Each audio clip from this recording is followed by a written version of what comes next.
Are you playing in the bathtub with your little doll? Action figure!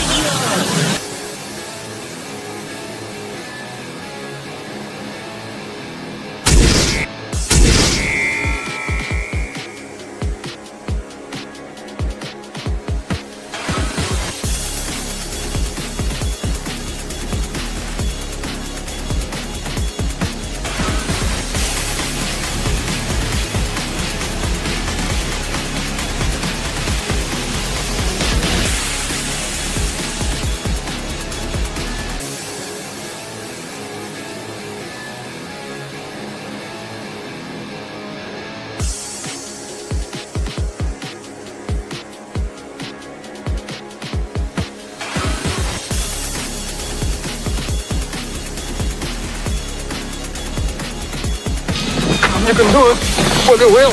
I don't want to go through life being a Wonder Wheel murderer.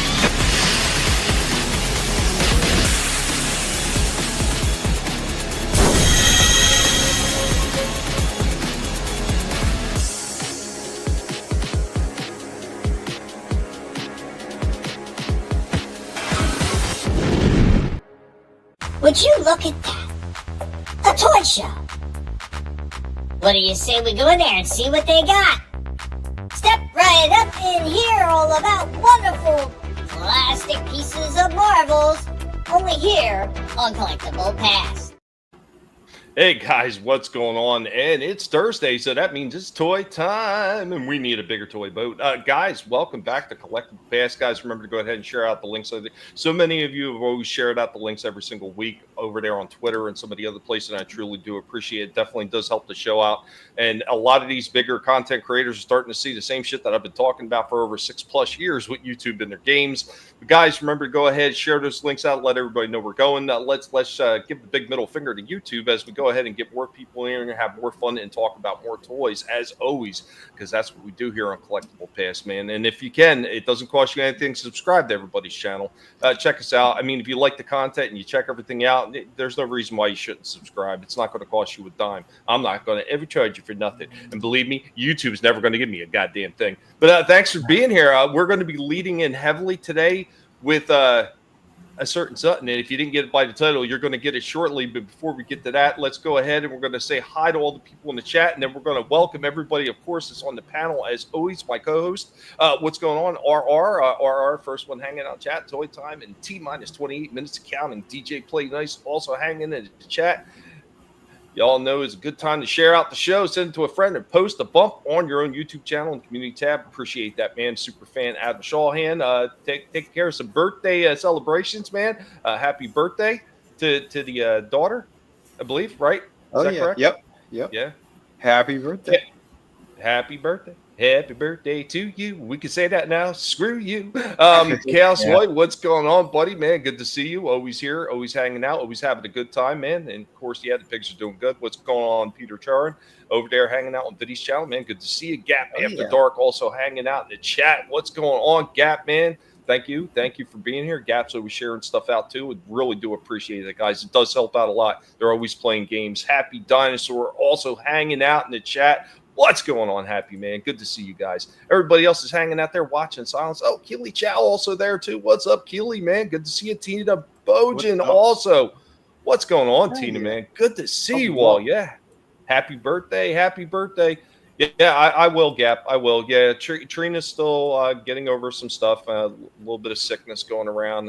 Hopefully she'll be coming back to us at some point. But until then, we're going to do like we always do. We're going to keep on chugging on. We're going to keep on having fun. So, of course, let's go ahead and talk about the rest of the co-hosts because, man, we got them again. We got Vinnie Art. What's up, everybody? And Tommy, I know you said YouTube ain't going to give you money. I think if we use a shiv, right in the ribs, I think they'll cough some of it up. I'm just saying, because we need to buy more toys. Maybe catch one of those people from YouTube in the shower stall and sneak up behind him. Yeah, I don't know. That might work. It might work. I'll wait till they get dressed. What's up, everybody? They might like it if you don't. Also joined by our other co-host, Shifty Gism. What's up, Shifty? You're muted, pal. Shifty, you're muted. Maybe you stepped away for a second. Oh, I've been muted the whole time. I've been wishing happy birthdays and hellos to everybody, and I've been muted the whole time. Oh, man. Okay. Wow. It's got to be one of those shows, huh? It's a good thing. It's a good thing Slasher said something. I might have been muted the whole show. No. Yeah, we both said it. So yeah, no worries, pal. Oh man. They're getting ready to have another fun one. And of course, our other co-host with the most, the man who's super excited every single time he's on the stream. We got Slasher Splitter. What's up, guys? What's up, Hey. Carlos? What's up, chat? Yeah, so I don't have any Jaws toys. I'm a bit disappointed. But I did get a nice score of some Marvel Toy Biz figures. Oh, Sweet. Once muted, twice shy. Awesome. No, hey, man, you know the toy show, we go into everything. But, of course, the main topic, the opening of the show, we're going to be talking about Jaws, 50th anniversary. Guys, in case you didn't know, well, let's just go ahead and I'm going to play the video and we're going to get into a little bit of Jaws. But yes, today was the last day that it was re-released out in theaters. So if you didn't have a chance to see it, unfortunately, like me, and you're SOL at this point. But guys, let's go ahead and get into some Jaws talk. How you can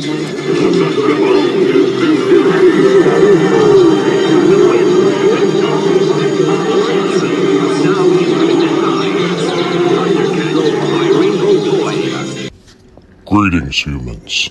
This is Indy. Welcome back to Toys from the Past. So today we will be talking about the 1975 Universal Pictures-based game, The Game of Jaws. So very similar to a lot of other games of skill that were put out around this time. 2 to 4, or 1 if you were desperate, attempted to remove various pieces of flotsam and jetsam from the shark's mouth with a plastic hook device a bit like a dental tool.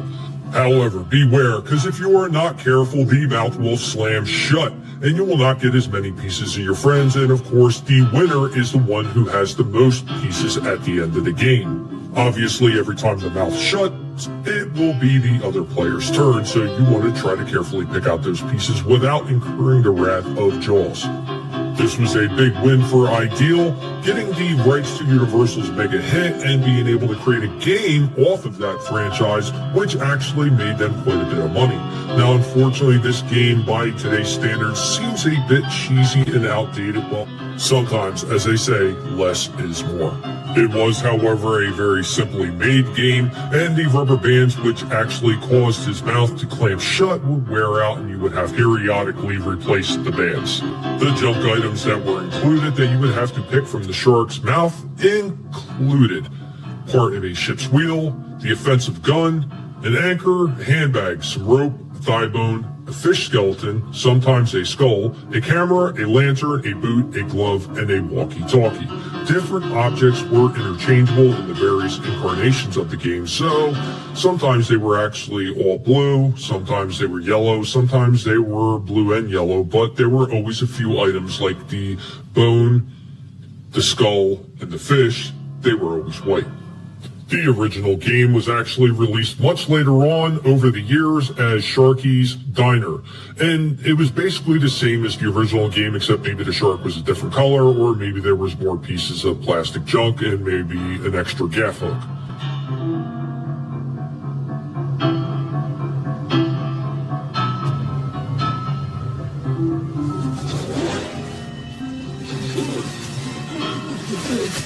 And while having nothing to do at all with the game, much later on in 2001, McFarlane Toys released Movie Maniacs Jaws box set. Now this came with Jaws partly out of the water attacking the back end of the Orca ship with a Quint figure who was torn in half where you could actually piece back together. This was actually a pretty gory set, and it was just a really cool diorama piece to be able to have if you could get it.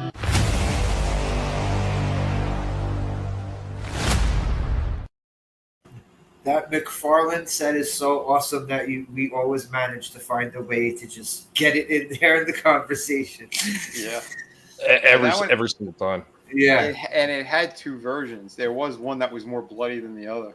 Yes, the very gory one. That was the one I had that unfortunately got stolen. And man, what an amazing diorama piece. You know, sometimes McFarlane, the first time out the door, would absolutely nail it, and that piece was definitely one of them. Yeah. As far as the game, not only did I have the game as a kid, I still have the game now. It's just unfortunately in multiple different crates, so I couldn't pull the damn thing out and show it off. Oh. Yeah, it's a shame. And that piece, I was there when they were working on that one too, and it kept the entire ship kept crushing when they put it into the mold.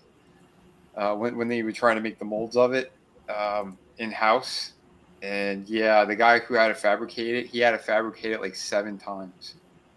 Wow! Because it exploded like it was balsa wood in a pressure cooker or something, you know. Yeah, I had a choice between getting that and the Mother Alien, you know, with the chest burster. Oh, you know? yeah.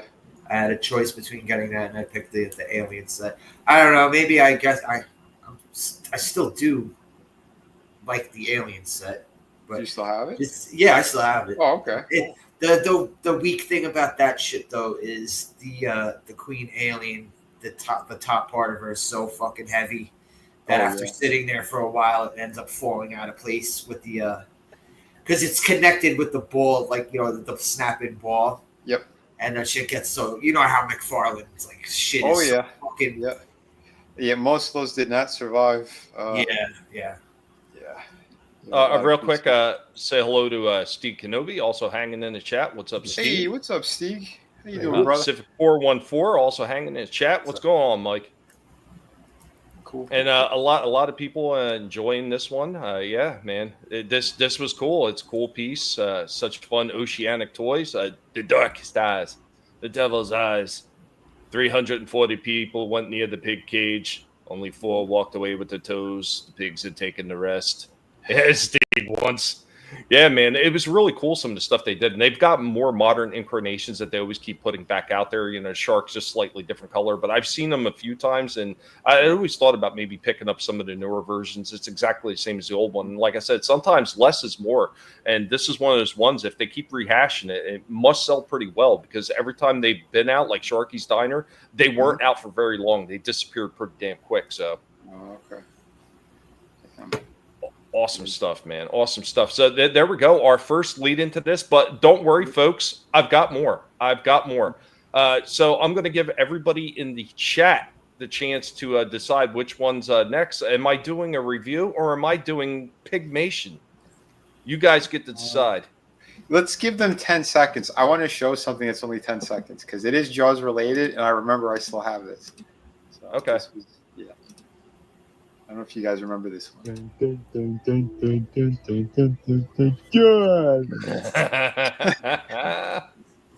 The fuck is wrong with this thing? Sorry, I couldn't help myself with that. That's hilarious. RR says pigmation. One vote in. I'm going to close the polls very soon. Let's do pigmation. I'm down for that too. Pigmation? Okay. All right. So Pigmation, it will be first, and it actually will lead into the review as well. So here we go with your Pigmation for the week. We are the Guinea Pig Collective. All will be assimilated. Resistance is futile. Time I was most frightened, waiting for my turn.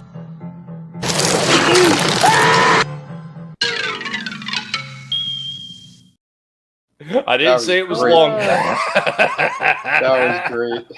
Yeah, that was awesome. Pigmation, yeah. So that was going to be the pick anyway. Teresa bought the Jaws soundtrack on LP today. Awesome, man. Sweet. I hope that she's doing well. I don't have a chance to always stop by quite as often. Nice, you guys like that one?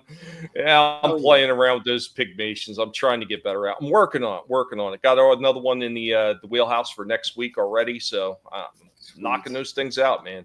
Today was a really good day, and I'm feeling pretty good. I might try to see if I could do some more stuff. That was super cool. Yeah, one of these days I'm gonna have to get all those Pigmations together and just put them into one, like, short video, or maybe in a long video as well, and just put them up on the channel. Yeah. I do have a lot of fun messing with those things. I'd say that too, man. Yeah, if you got a theme to them as well, like if you do like just like the horror ones, stuff like that, or just the Transformer ones, yeah, you could break it up into segments like that. Mm-hmm. Thanks, guys. All right, gonna get into the review, and obviously you know what it's going to be. I never actually did a full review on this. I know I did a short quite some time ago. What up, Soul Assassin?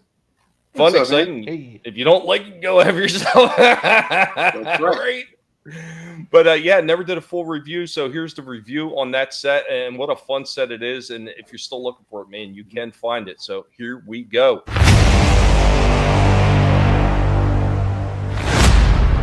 Barnes is all sharked out for this one, aren't you, Barnes? Oh, Barnes is leading in with our celebration of Jaws 50th anniversary. Still in theaters. A few more days. Right, Barnes? Oh, wait a minute. Today's the last day, Barnes. Where were you for this one? No, guys, let's get into this one. Barnes was considering this, Cuddles. There he goes. He's in. Can he get back out? Oh, Barnesy. There he is. What's up, Barnes? Oh, I don't know how you fit in there, Pickle. But, of course, it's the 50th anniversary of Jaws. The time I was most frightened, waiting for my turn.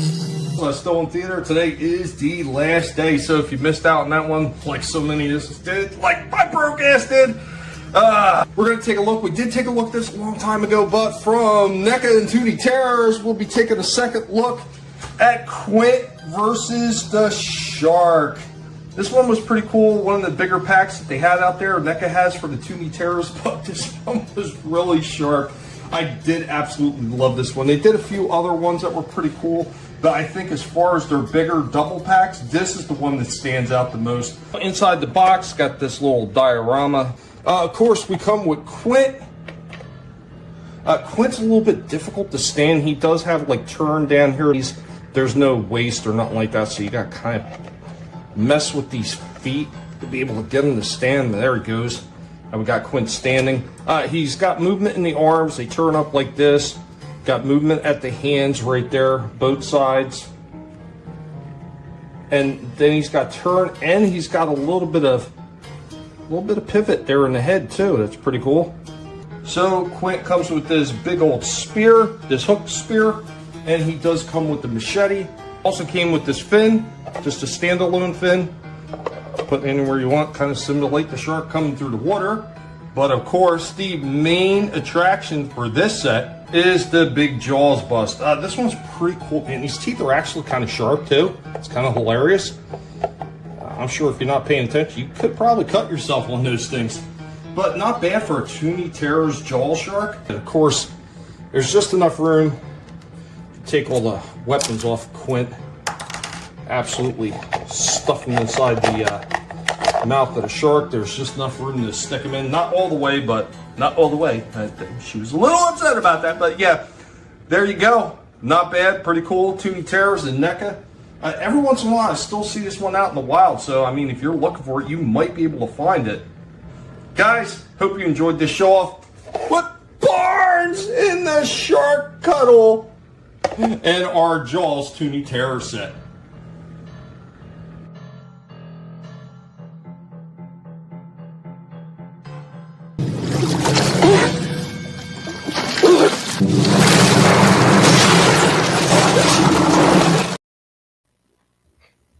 Yeah, that thing's killer. I have them, but I never reviewed them either yet. He looks good. That thing looks amazing. I didn't know he had like a ball joint in the head. Yeah, there's a ball joint in the head. I wish they would have included down to feet because, man, it is difficult to get those things lined up properly to get them stand. Oh, man. Yeah, because you got them in that angle. Yeah. Yep. Yeah, I hear you, Soul Assassin. You know, 2D Terrors, they're starting to, like, lead out into other stuff. And I can't remember who it is that's doing those metal figures. They're almost like He-Man. I did show off on one of the toy hunts the Lemmy one that they did, and I still see it out in the Target store. So there are some companies tackling that stuff. Yeah. It's refreshing to see. Yeah, they are nice minis. I really do like that set, Happy. And like, and I forget if they're $25, $30, whatever they are, but I mean, I think it's worth it because they're just so damn cool. Yeah. Orange jumped right into that Jaws like a true battle pig. Yeah, he did. Yeah. I was dying laughing when he got into that. I didn't think his big chunky was going to get in that thing, but he pulled it off. Yeah, only half of Quint needs to fit into the Jaws. Yeah, I mean, it's literally carved out to accept a figure like that. Really, they did think of all of it. You want a Donald Duck figure? Somebody's tackling that stuff. Yeah, I don't remember who it is. The reaction or whatever it is, the super, the little Super 7. Yeah, reaction. Yeah. They have figure. That's what they have a Donald Duck in a hula skirt. It looks really cool, so look out for that one. Well, I want a Scrooge figure, but I don't want to have to give modern Disney any dollars for this. Yeah. Well, I tell you what, it's a little bit pricey. I ordered one from California. It was like it came out like 2009 Funko. They used to put out actual action figures, not crappy pops. And it's a DuckTales Scrooge McDuck figure. It looks really nice, except the paint finish on it doesn't feel great. I ordered. I think you got the same. I think you got the same one you're talking about. Yeah. Mm-hmm. Yeah, I ordered one a while back from California, and the guy was out of town. He had his son mail it. He put it in a bubble wrapper, and it got crushed by the time I got it. Yeah, and we had a little mishap, and I forgot to set up the process of doing a return myself. So I had to eat the shipping costs when I sent it back. It was a mess, but yeah, I messed up on that one. But it's a kind of nice figure. It's about 4 or 5 inches. I want a Scrooge figure and a Beagle Boys figure. I don't think they made those guys, but yeah, that Scrooge is like about $30-$35 probably. Yeah, I don't remember what I paid for it. Yeah, it was a while ago. I don't remember the year at all. Now they did make some for the new series. If you're into like the the news show wasn't great, but I watched just a little bit of it, and I couldn't take the voices, like the Huey, Dewey, and Louie's voices. I was like irritated.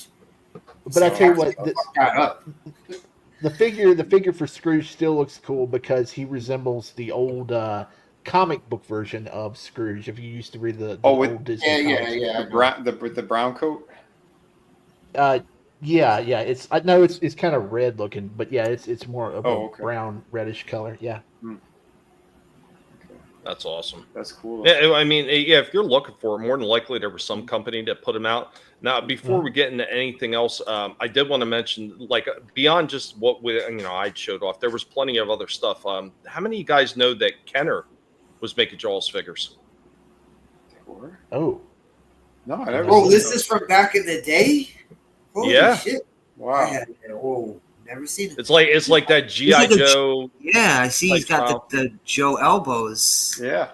That's not Kenner. Like I never ever saw Kenner do shit like that. That's cool. And that was before G.I. Joe, wasn't it? Or what year did those come out? I'm pretty sure. Yeah, take care. Go with the figure. Like the figure came out when the movie was out, or. Well, this came out after, so this came out a little after. So I want to say it was probably like, early 80s. These came out. Okay. Yeah, I had no idea. I didn't either. It's funny when you start deep diving into some of this stuff, the things that you wind up finding. Yeah, because you said Kenner did the Temple of Doom figures, right? Kenner also did that big ass alien figure, that fucking 12-inch alien figure from back in the day too. Yeah, I'm not sure if these were like pre-order figures or not. Like I said, I just kind of ran across them. There wasn't really a whole lot on them, but they did a few different ones. So they did another one. Amigo did Chief Brody as well. So then Kenner had to have had actual fucking shark then, right? That's absolutely. I don't know. Like I only found a few figures from Kenner, and then only a few figures from Mego, right here. And then, of course, you have Reaction that wound up doing a bunch of the figures, and they did the shark. And they Man, did a few different versions of the shark too. if you didn't have the packaging, you wouldn't know that was a cheap Brody because that doesn't look like a home skillet. Well, I'm gonna say the one from Reaction looked a little bit closer to him, but yeah, the one from Kenner and Migo, especially the Migo one, it looked bad. Yeah. Then of course they branched out and they did Dreadful Things. Also did a few figures. Like this one looks god awful. Like I don't know what that head is. It looks like an older Beavis. Like this is supposed bad. to be Michael Caine, right? No. Yeah. You know who that is? That's Napoleon Dynamite. The figure, yeah. Oh my god. Then of course we get into some of the other ones that we know of, like the NECA ones. They did a couple different Hoopers. They did Hooper with the shark cage, and they did the other Hooper, which was the arrival to Amityville, and then of course they did Quint, and then the more modern ones where they've got the Ultimate lines. They've got Quint and Hooper, and then the shark. Which it looks good, but I've heard the shark has issues. Yeah, because they try to recreate that game with them, but it's a kind of a fail. But hey, having that thing on the shelf, it still look awesome. Yeah, I mean, it looks really nice. Yeah. If they would just reuse the license for Dreyfus and to make a Close Encounters figure where he's carving the mountain out of the mashed potatoes, I would buy that. That'd be cool. Yeah. This means something. These look amazing. Like I said, if I ever see Quint in stores, like I think I'd have to pull the trigger. Dude, I seen it and I was impressed, but no money at the time, and I was like, shit. I know, that's the problem. I got one more oddball one for you. Now, unfortunately, I tried to pull up a bunch of different pictures, and then they all got, no, you can't use them. The web page that you're pulling them from, like whatever. But I did pull this. I had no clue that Takara and Tomy Arts were making little figures for Jaws. No clue. What? Those look awesome. Yeah, they do. Yeah, that is cool. Does it say this? Well, it's not in English, right? If they get the size. Well, they're two. I think they're like 2-inch figures or something. They're pretty small. Okay. Maybe an inch to 2-inch figure. Yeah, throw that on the desk. That look pretty cool. And obviously this is collection 3. They had a bunch of different collections, so I mean they had a bunch of different stuff, and I just don't know when they put these out because I couldn't seem to find a date on it either. That was another problem. Yeah. So there was. Yeah, go ahead. It was not Jaws. It was not licensed or anything. But you remember about, I don't know, 3 or 4 years back at Walmart, they had, sometimes they have like cheap army sets with like figures and vehicles and stuff, and sometimes they'll branch out to other things. About 4 or 5 years ago, they had this underwater aquatic set of like those cheap knockoff figures, and it just sat there for a long time, of a giant shark and a boat and divers and stuff, and it looked like, I mean, it was only like $20, and I was always debating on getting it because it just looked so cool. And that would have been a good thing for them to like get the Jaws license and put the try to sell it stuff there, because I mean it wasn't anything special, but it looked cool. I mean, and man, just something about sharks and stuff like that. You don't really see that much stuff, toys like that on the shelf. This is another one I absolutely died when I seen it. So they have a couple different versions of this ducky one. They have one with the ducky just in the shark mouth, and then they have the one with the oxygen tank in the duck's mouth. And I just died. Like if I'd ever seen this, I would pick it up just because it's so hilarious. Yeah. You may want to check Five Below because they carry those ducks. They supposedly they got a bunch of them. Oh yeah. Oh really? Yes. I'll have to check that out. Oh, shit, now okay. they're not $5 though. Supposedly they're $12.99, and they got them up near the registers. So that's what I heard. Still worth checking out. I have to check that out. Yeah. So we got one more sitting in the back. What is? Oh, that's the other ducky. Okay. Yeah. Let me reshare screen for the regular duck. Yeah, that one's a clearer shot too. Yeah. Well, wrong one. There it is. Nice. That looks really good. Yeah, they also carry those at GameStop too. But all I've ever seen out there is Reservoir Dogs. So. Okay, I don't think I've seen those. Reservoir Ducks. Yeah, Reservoir Dogs. Yeah. Well, I remember back in the day they did Reservoir Dogs at Reaction Super 7. You know, they did Reservoir Dogs. They did a few other things too. I want to say they did Pulp Fiction and shit. Like they were just like grabbing any franchise and putting like little minifigures out. Yeah, they're acting Jaws. Oh, they're acting like a bunch of pistachio ice creams. That's the worst. They have this for $5 right now on their website. Five Below Jaws Bruce mini tubs. Oh, nice collectible dog. I have to check that out because my one Target that I go for sometimes go for pig food and everything like that. There's a Five Below right down from it, and it's right in between the Target and the Petco where I go to pick up their bag food. So definitely have to check that out. Yeah, because I know of two of those places by me. Yeah, I'll have to check. They also have electric guitars for $25. Holy shit! Five and Below. They're cheaper ones. They're like the shit you would see at Walmart. They're like little beginners, like kid guitars. It's still, for a beginner, that ain't bad. Yeah. Or if you just want to mess with the guitar, like you want to do your own music and not be AI, you can always try your hand at that. It's only $25, but I mean, would you get one of those, or would you get one of those $20 ukuleles at Ollie's? No, that's a tough one. Ukulele just doesn't come out as good trying to play it. Yeah. But we're going to hit a commercial break real quick, and then we're going to come back because these guys are knife fighting in the back. This is a Collectable Past staple. They're going to be wounded. They're going to be bleeding, but they're going to be ready to show you some cool toys. Ladies and gentlemen, we'll be right back.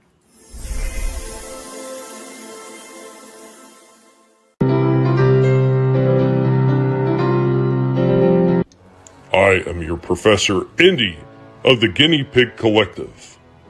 Welcome to Toys from Bygone Eras. Jet pilots wear them. Skydivers wear them. Racing drivers wear them. And now you can join the men of action with the most amazing speed helmet ever made, the exciting new Super Helmet 7. Afoot, afloat, racing, driving, bike riding, helps keep you safe even at night. Only Super Helmet 7 does all this. 1. Red flasher signals automatically. 2. Tinted goggles protect your eyes. 3. Left and right direction lights. 4. Reflector shows you're up ahead. 5. Warning buzzer clears the way. 6. Super Helmet 7 absorbs the shock. 7. Powerful headlight flashlight. It's removable. Boys who dare will want to wear new Super Helmet 7. Super Helmet 7. Super Helmet 7. Dune buggy wheelies, watch a crazy spin.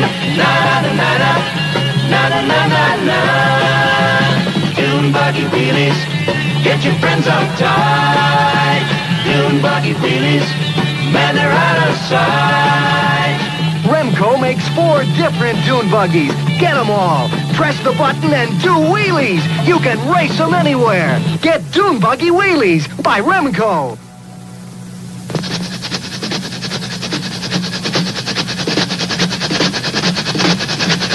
Mighty Casey ride a railroad.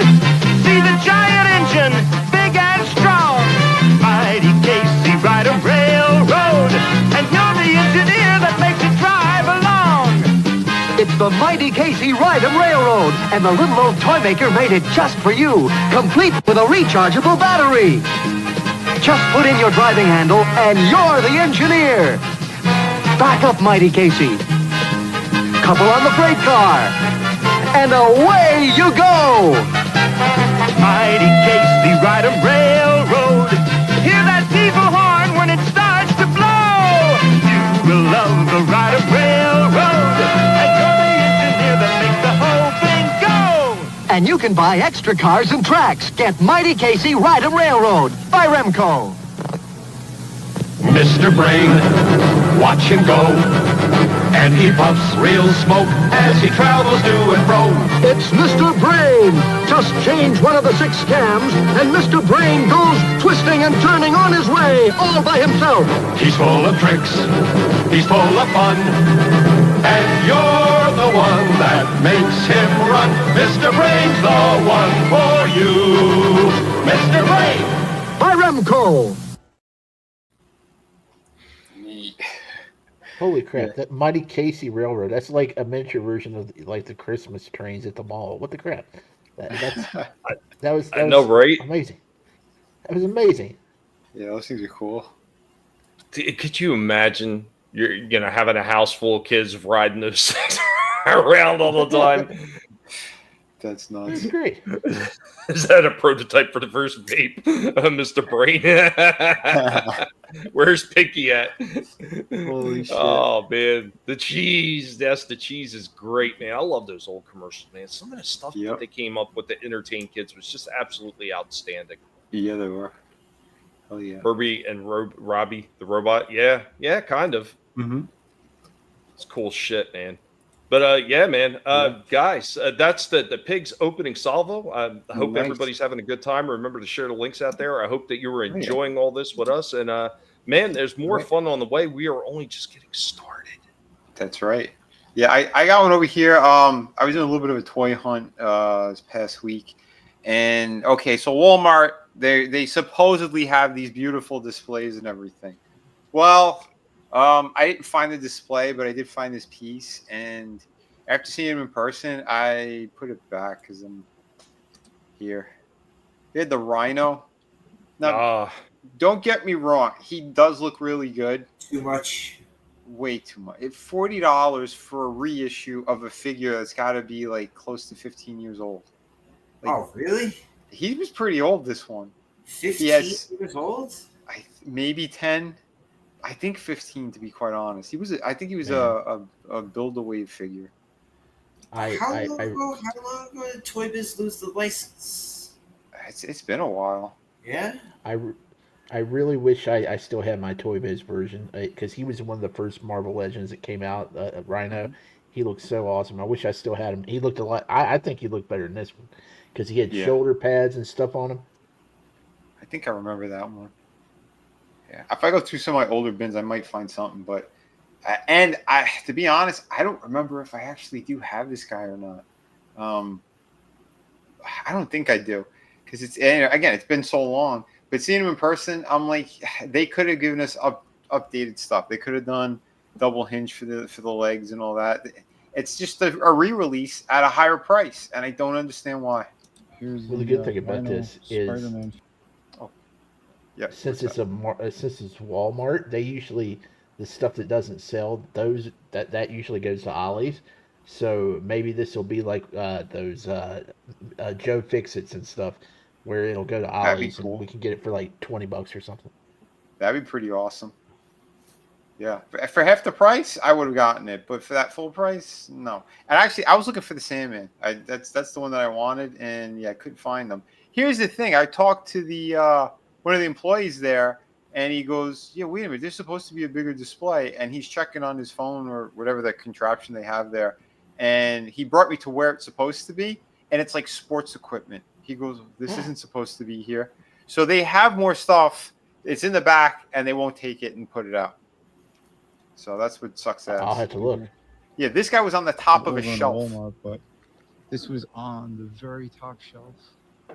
So Walmart has not been putting out their displays yet. I talked to an employee.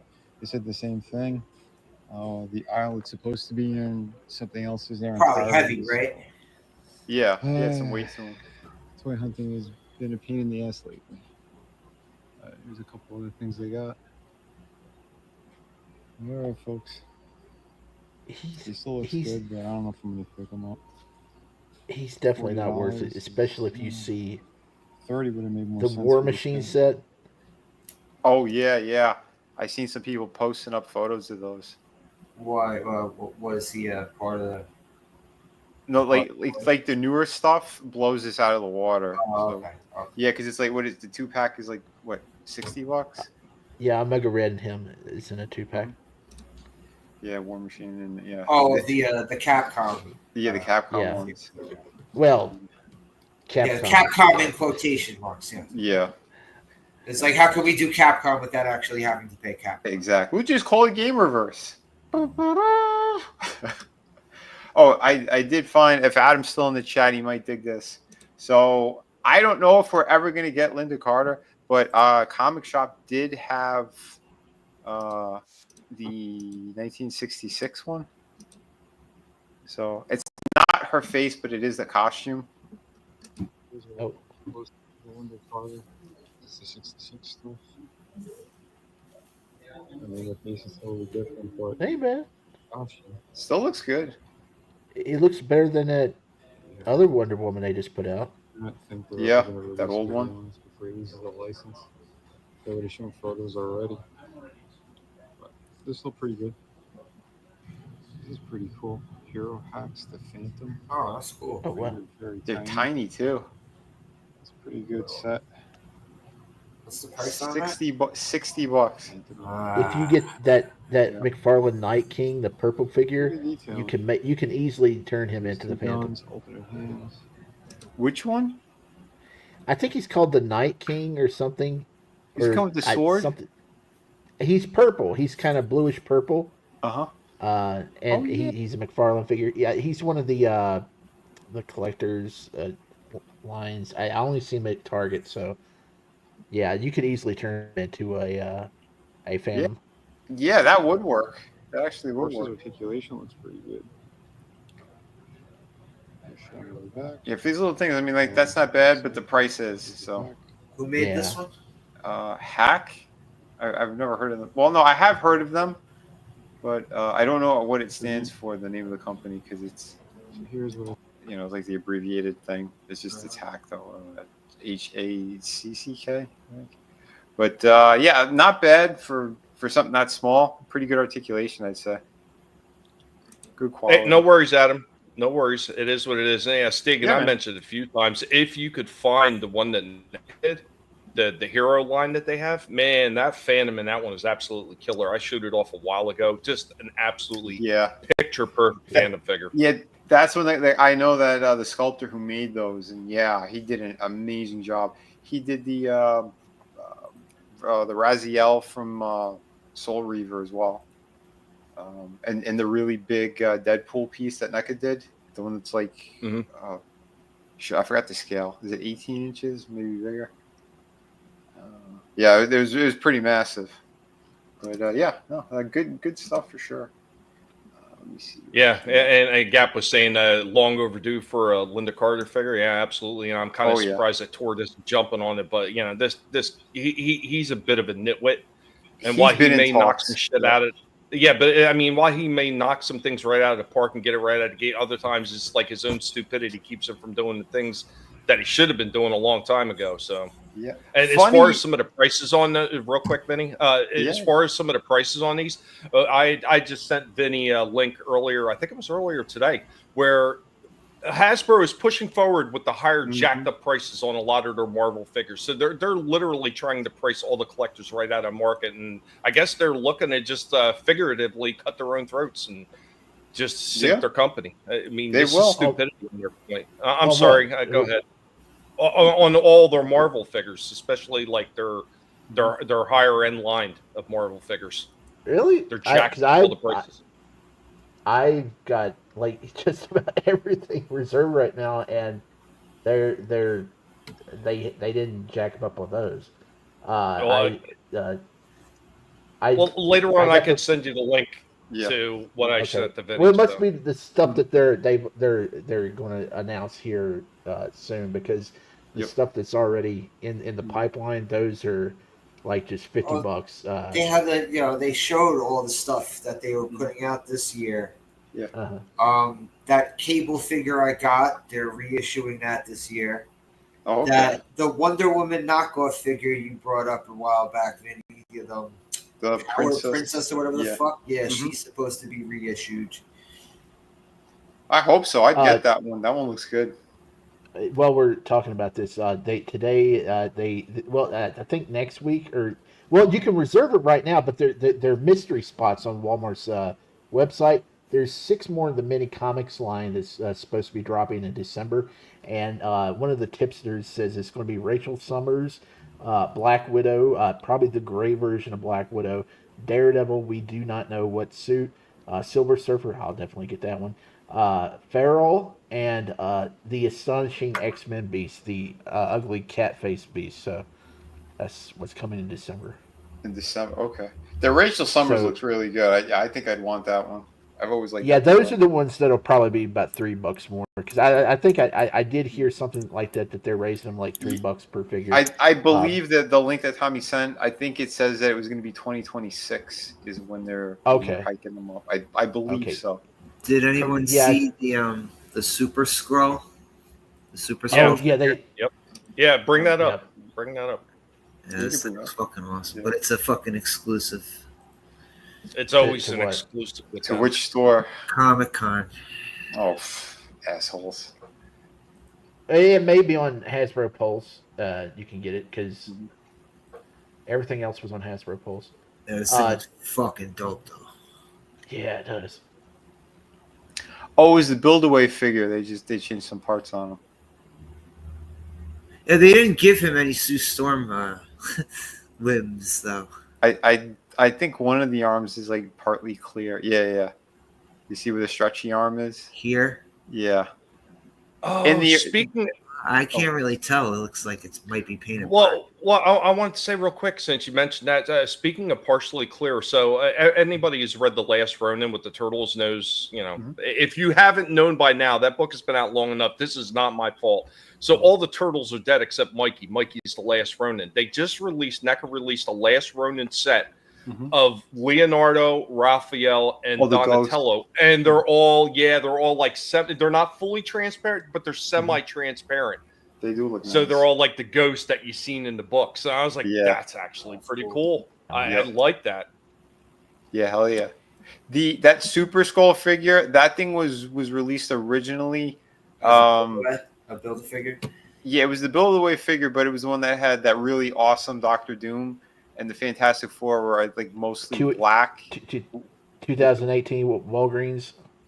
No, it wasn't the Walgreens one. It was right after the Walgreens one. Yeah, because it had the She-Hulk, but it wasn't. It's the one that had the ripped pants, but it was like the grayish green look. Oh, okay. Yeah, they tried to do some new version of it in the comic books that failed. But it was I'm not seeing any price on this because it says it's an exclusive, but it'll be available after on Hasbro Pulse. But I'm not seeing any prices for it. It's a maximum, so it's probably going to be like $60. Probably. Yeah. But Hasbro Pulse, they dropped the Cyclops and Marvel Girl 2-pack yesterday. Yeah. Man, I had such a hard time getting signed up for that site to get into it. It took me 37 minutes to get to where I can order the figure because for some reason it won't work on my Kindle. I couldn't access it and I had to get in there. But I got him secured, that set secured. And Adam got his set secured today. So we'll have 2 people getting that Cyclops and Marvel Girl hero. They do look nice. I think they're going to ship the middle of October. So. Okay. Oh, that was more recent than I thought it would be. And this is what Gap sent the link for this before. This is fucking awesome. The fucking Ed 209 statue. Yeah. Guys, today we're going to be building this. Holy. It's fucking sick, man. Jeez. Hold on. I'm going to need new shorts. Wow. Oh. I can't show that. That's somebody else's channel. Oh, okay. Oh, shit. Yeah, that'd be amazing. If you could play other people's channel, I get you to play that what you reposted that of the scalper and the guy in Target arguing. That was a great video. That dude at Target said, "No, you got to go. We're going to put you on trespass. You trying to go through all the boxes here and give us shit." He said, "We're going to kick you out the store." The guy said, "Who are you? Who are you?" Dude, that thing looked amazing. You got that on YouTube? You didn't get that off of Twitter? No, that was on Twitter. But that looked like something from somebody's channel. That's what it looked like. I think it was from. They probably clipped it and put it on Twitter. I gotcha. That thing was big though, Goddamn. Yeah, Yeah, that thing is massive. I guess that's Fucking supposed to be. 2 people were putting it together. Yeah. Well, I guess I was telling Vinnie about that Metroplex one that third party company does. Is like 1,200. It's 4 foot tall. The thing weighs over 90 some odd pounds, and it comes in 5 or 6 different boxes. Yeah, that's wild, man. 5 or 6 different boxes. Yeah, because they can't just ship 90 pounds in one shot. Yeah, it's freaking huge. Yeah. But yeah, I was gonna. I was gonna say before. I think for the 1/6 scale, I think it's supposed to go with that RoboCop from Hot Toys or Sideshow, whatever. But speaking of things that were overpriced, so you remember when I made fun of McFarlane for the Diablo and that other, what was it, the Doom figure on Twitter, and everyone was like, "Well, it's sold out. It's sold out." Oh yeah. I saw them all over Walmart. These things aren't moving for shit, and he jacked the prices up. They're like $50 to $60 on these stupid things. Figures. They got a ton of them. The thing is, be hitting always before you know it, because nobody's playing. Yeah, the only people that bought those things out were the simps. Oh yeah. Sorry, Tori. Ain't happening. What, McFarlane Sims or Diablo Sims? Both. Probably, a little both. A little this column, a little that column. Yep. I know a lot of the indie guys still call him the Todd Father, and they try to blow him all the time. Jesus, the Todd Father. More like the Tuna Father. Yeah, right? What's going on, PJ? What's up? Orville Nation in the house, man. What's going on, man? I hope that you're doing well. Thanks for stopping in, buddy. But that's what I'm saying. Like right next to this was the Ninja Turtle 2-pack for what was it, $60? So for $10 more, you get 2 figures instead of one that is probably going to break on you. To be quite honest. Yeah, or it's always the Simpsons. They will argue. They will argue until they're blue in the face, like upset little children. I always keep hoping that they hold their breath, turn blue, and pass out. Because here's the thing too, he didn't make gigantic numbers of these things. And that's why he's trying to justify the price on them. But again, when you put a price tag that high and you're trying to sell in a store that most people go to for discount stuff, means they don't have the money to spend on this shit. 1 and 2, like I said, aren't these older characters too? Diablo, I don't know. Yeah, but those are the ones that were popping up in GameStop that I was telling you about. And that's where they're supposed to be $50, not at Ollie's and discount stores. Yeah. Those should be marked down. Yeah, these will definitely be going to Ollie's. And they had the other one too, the one from the Doom figure that looks like it's a barbarian / Doom thing, whatever. Yeah, it was down one of the other aisles. They had like 4 or 5 of them just sitting there, collecting dust already. That does. I mean, you know that World of Warcraft statue I got of the dwarf. Those will probably be going to Ollie's too, because they weren't selling at GameStop either. I was like the only person that bought one of mine, so you may see a bunch of those at Ollie's pretty soon. Now, those are cool, and if you get those for $10, that's a good pickup. It's funny you should mention that. Later on, I'll be delving into some of that stuff, Shifty. Oh, okay. Once again, simpatico, man. It always happens on every show, and we're syncing up somehow. I don't know how it happens. I actually synced up with myself today. So I had something already planned that I did weeks and weeks ago. Anybody knows I've been telling I've spent a lot of time away from stopping on other channels so I could just work on a whole bunch of videos, so I wasn't like last minute uploading before the show and like biting my nails. Am I going to get it done in time? So I had stuff prepared weeks ago, and then I just filmed 2 short things today to add to today's show, stuff that was going to be super quick, and I get up right away. And as I'm uploading them, I was like, oh shit, they sync up with something else that I already did. I don't know how it happens. It just happens. Go ahead. Awesome. You got to be careful about that, because if you sync up too much with yourself, you go blind. Oh shit, that's great. That's right. Simpatico with myself. But should I move on to the next one? We could, because the one that I have, you let me know when you want me to play it. It is a longer one, and then that's up for me to know. So yeah. Okay. Well, if I do this, there's 2 things I got to do back to back right after it, because this is where the sync happens. Okay. And then you could have it right after that. It's serendipity. It is to a degree. But here we go.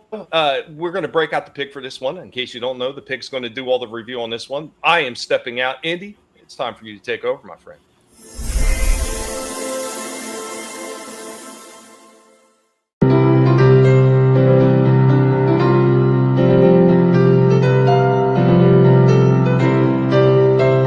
Welcome, one and all. I am your Professor, Indy, of the Guinea Pig Collective. And now, we are going to get into some toy history. On today's toy history lessons, we will be digging into knockoffs. That's right, the knockoffs of figures that you remember so well and had such fondness for. One of those lines was Masters of the Universe. We will be talking about one of those knockoffs in the way of Remco's Galaxy Heroes. Now, Remco's Galaxy Heroes were a series of 5.5-inch action figures released in the early 1980s that were very similar to Mattel's Masters of the Universe figures. The funny thing about Remco's Galaxy Heroes is they were a bit of a knockoff of a knockoff in the way that they copied what was done with the Galaxy Warriors line. They were very similar to Mattel's Masters of the Universe figures, including their main hero, He-Man. The Galaxy Heroes were very much like Mattel's Masters of the Universe, not only in the size, but with exaggerated muscular physiques with slightly shortened legs. Now, Remco actually encouraged consumers to use Galaxy Heroes along with other similar toy lines, including Masters of the Universe, with their packaging tag that said, "Play with Masters of the Universe," and other 5.5-inch action figures, which drew legal challenge from Mattel. Mattel sued Remco, claiming that the similarity infringed on their copyright and trademark for the Masters of the Universe line. The court ultimately ruled that Remco had not illegally copied the Masters of the Universe design, and the court also reasoned that the exaggerated musculature was a common artistic rendering of a superhuman, not a unique design feature that achieved secondary meaning in the minds of consumers. While Remco did use the Masters of the Universe trademark on their packaging, the placement and manner in which it was used suggested a descriptive purpose rather than an attempt to deceive consumers. While initially viewed as a cheaper alternative to the Masters of the Universe line, Galaxy Heroes, along with other similar knockoff lines like those Galaxy Warriors, gained recognition among collectors as a distinct part of 1980s toy history. Among some of the other ones to be mentioned besides Galaxy Warriors that kicked off the knockoffs, we've got the knockoffs of the knockoffs with Galaxy Hero Man G-Man, Muscle Warriors, and Combo. Guys, did you have any of these Motu knockoffs? Thank you for joining me, Indy, on this toy history lesson. I still got my Galaxy G-Man and his dragster. Oh, shit. What's up, Frankie? What's up? That segment had me laughing. The faces on those. Oh my god, the faces on some of those look like fucking Freddy. The one with the mustache. Oh my god. Oh shit. That was awesome.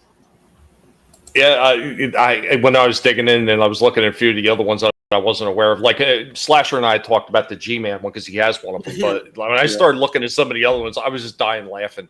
And there's that one company doing, was that Dragon Warriors or Dragon something? Whatever the hell it is. Yeah, I forgot the name too. Dragon Riders and Sticks. Was that I it? forget. No. The older ones or the newer ones? No, the newer ones. The newer ones. Dragonor. Legends of Dragonor. Dragonor, that's it. Okay. Legends of Dragonor.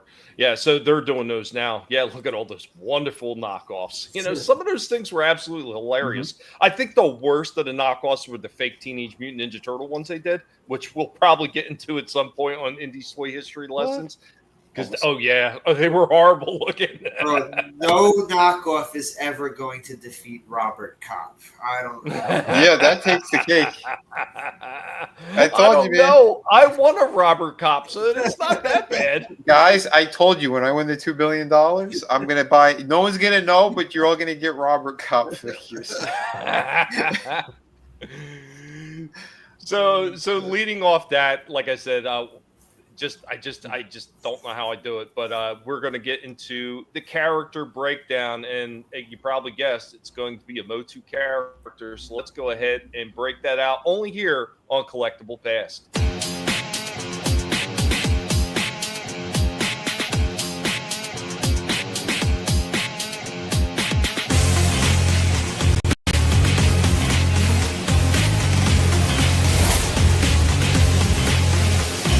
On today's character breakdown, we are going to be talking about He-Man from the Masters of the Universe line.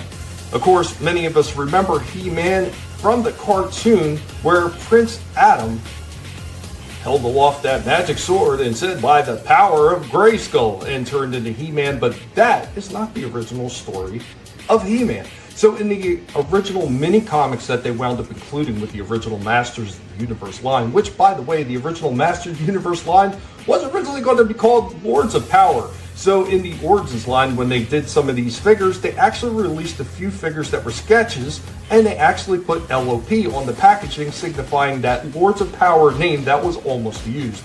Obviously, because of religious connotations, it was not used, and they wound up using the Masters of the Universe instead. Of course, like I said, it wasn't until Filmation and the introduction of Prince Adam that we got the version that most fans are more familiar with. You may be asking, if He-Man wasn't Prince Adam originally, what was he in those mini comics? Well, he was a jungle warrior from a tribe out in the middle of the jungle who was the strongest one of his tribe, who wound up traveling across Eternia to be able to bring justice and to be able to help out and do good things. And of course, he runs into the sorceress, who lets him know of a magic belt that would actually increase his power, and some magic boots and some gauntlets that also gave him powers such as the ability not only to be stronger, but also to be able to have a force field. So this was the original story of He-Man, and not the one of Prince Adam using the magic sword.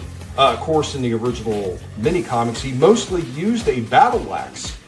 Did not really use the power sword because Skeletor had grabbed both hands of the power sword and wound up taking control of Castle Grayskull for a short time. And the castle winds up hiding both halves of the power sword, so Skeletor would never be able to use the power again. The castle, of course, being the one to determine who was going to have the power of Grayskull. Anyway, guys, hope you enjoyed this character breakdown, only available here on Collectible Past. And the Masters of the Universe.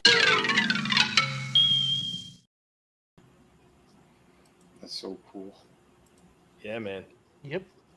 No, it actually came like that. It was a battle damage version of He-Man with the battle armor. So it came with something else I'll be showing right after this. But any thoughts? I mean, I know we've discussed a little bit of this before. Was there anything new that I added that any of you were not aware of? Nope. Well, you know, they actually did. They did take the name Power Lord and use it in a line later on down the line. Power Lord. Yeah, Power Lord. Yeah. But yeah, I mean, they changed it because it was Lords of Power. Like, but like I said, they did put it on a few figures with the original concept art that they had for him, and I have two of them. So I have the Lords of Power version of the Sorceress, where she's all green, and the other one was a beast. It was Merman. It was the original version of Merman that they had set up for Lords of Power. But interesting stuff. Yet? Did you ever cover Power Lords? Yes, I did. I did. Yeah, months ago.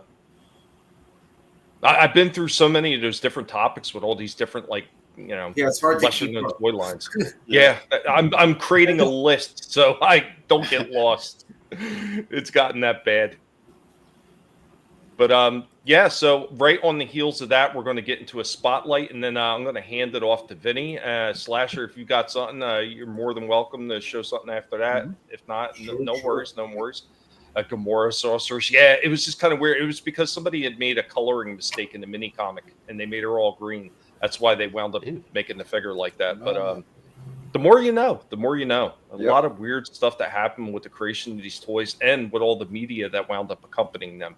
But like I said, we're going to jump into the spotlight. And once again, this is going to be Motu related. Hope you guys enjoyed this one as well.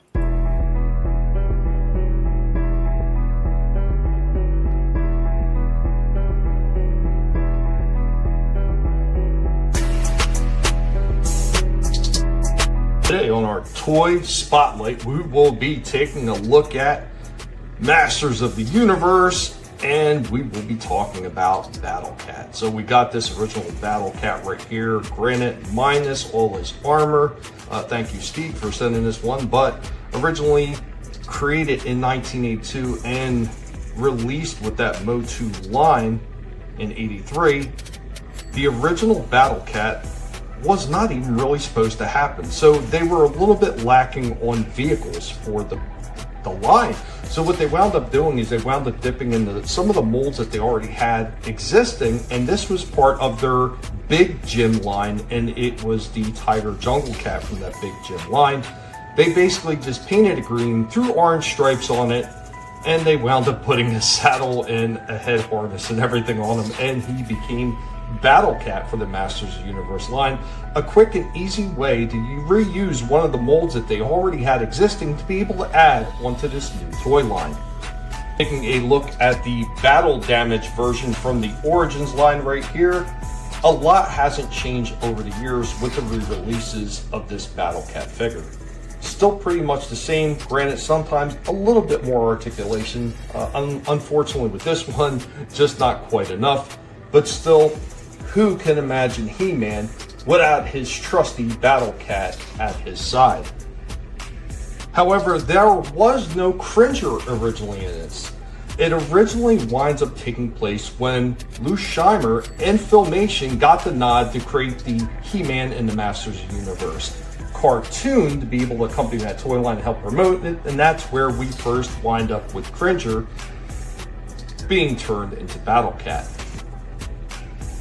Love this version of Cringer, and of course our fallen piggy friend of the same name, and of course somewhere up in the great skies, Cringer has no doubt evolved into Battle Cat. Guys, we hope you enjoyed this Toy Spotlight on Battle Cat.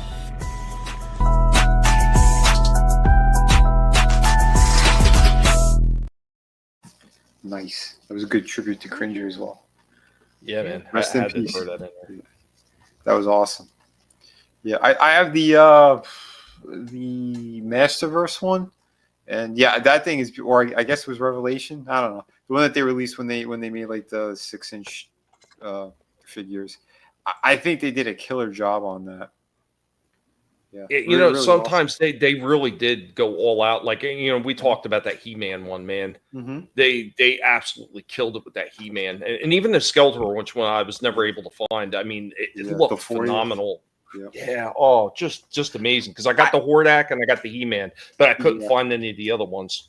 Well, I kept telling you guys there was the one that was like the concept art one that looked like the Viking helmet and the cape. That one has the alternate head that's like more true to the original one. So it's a perfect stand-in for if you want like a classic looking Skeletor. I think Big Bad's Toy Store still has it. But yeah, that thing was awesome. Good stuff to go with to accompany He-Man. Yeah, I like, and it was companies like Four Horsemen and shit like that actually reignited the whole idea of getting back into the original designs of He-Man, and tip of the hat to those guys for being able to do that and keeping the passion alive for this. So and they were really good guys, man. Yeah, I knew them, and it's awesome to see where they went with it. But now they're doing just crazy amounts of lines of figures and stuff. So I know it's mostly like specialty shops and stuff that carry them, but and online, they're still cool. So, Yeah, they are. Should I do my big one? Yeah, man, go for it. All right, this was a pretty cool one. All right, just play it. Here it is. I got the last two. So here are Scavenger and Mixmaster. Yeah, I got an early birthday present for myself. And of course, Devastator in this review as well. Hello everyone, this is Vinnie Mella. I am former lead designer of McFarlane Toys, and today I'm doing a twofer here. We're doing Scavenger from the Constructicons and Mixmaster. So these are the last two that I needed to make Devastator. And yeah, I want to give you guys a breakdown of these guys. I figure I'll review them together, and then I'll do another review with the full and complete Devastator. He'll still be in this review, but I'll do a breakdown for him as well for you guys who want to see that. But yeah, so here's the back of the package, looking pretty good. I did find Mixmaster at Walmart, and I found Scavenger today at a specialty store, toy store, Plastic Universe. So there you go. And yeah, we're gonna open these guys up and check it out. Give you guys a full review. So here they are out of the package, and first impression is pretty good.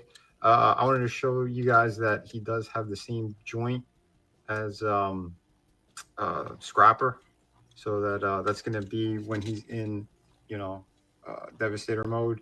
It's basically an ankle joint, so that's what that is, and I'll crunch it down for you. So there you go. It is ratcheted, so that's good. Overall, they're looking pretty good. Not too bad. He did have the roller was separate in the package, much like the the shovel part here, the arm. Yeah, that's separate. That goes on his back. I will put all that on and give you guys a full breakdown of Scavenger. But overall, pretty good. They each come with their single blaster. Pretty neat. Overall, looking pretty sharp. I like the silver paint. He does have something weird here. I guess it's going to have to do with transformation, but he yeah, or you could get him extra excited. I don't know. That is strange engineering, to say the least, but that has to do with transformation, because when that flips up, this whole part is going to be, it's hard to do it one hand right now, sorry. When that flips up on the leaves, you need to watch out. Boy, this is going to play terrible. But as you can see, yeah, because that whole purple part flips down. So, yeah, I guess it's going to have to do with the transformation, or maybe Devastator mode is what it looks like, because that's where the bottom part actually twists. So, yeah, I'm pretty sure it's going to have to do with the arm of Devastator. But like I said, I'll do the full breakdown. So stay tuned with those guys. Yeah, we got to have a little bit of silly fun with the figures. But overall, though, they do look good, and I'll show you articulation and stuff next. He was the most popular Decepticon. Articulation going there. I was going to say, pause for a second, Ben. Yeah. So real quick, I just wanted to bring up. I know when a lot of us were looking at this thing when it was first released, and we looked at that extended crotch area. A lot of people are like, "Oh God, why does it look like that? Why does it look like that?" But if you go back and you look at the old cartoons, that's how he looked in the cartoons as well. And if you look at the G1 figure, it's exactly the same. That's exactly how it looks. So, while at first it does look odd, it does capture the likeness of not only the cartoon but the original G1 toy as well. So, yeah. I mean, that's one of those gripes that you kind of look at it offhand and it looks goofy, but it's keeping true to what we've seen in the media forms that they're trying to copy. Yeah. So, which I'll say one thing too: if you transform it properly, that flip out part doesn't even get in the way. Like, because when he goes into vehicle mode, like you're not lifting that at all. It's only after you unfold. So he'll be in vehicle mode when you got to unfold and rotate certain parts, and then it folds downward, and you put the hand part that comes with hook and long haul, and it just plugs right in. So Yeah, it's just how you transform. Like he won't. Yeah, he's not excited to see the ladies. You have to stay true to the crotch all the time. Right. Movement goes all the way around. And that's why they call it Devastator. You get to look down a little bit. If you move the chest piece, you'll get more, but that's again for transformation. So then too bad. Get some butterfly joint. That shifts down, but that's for transformation.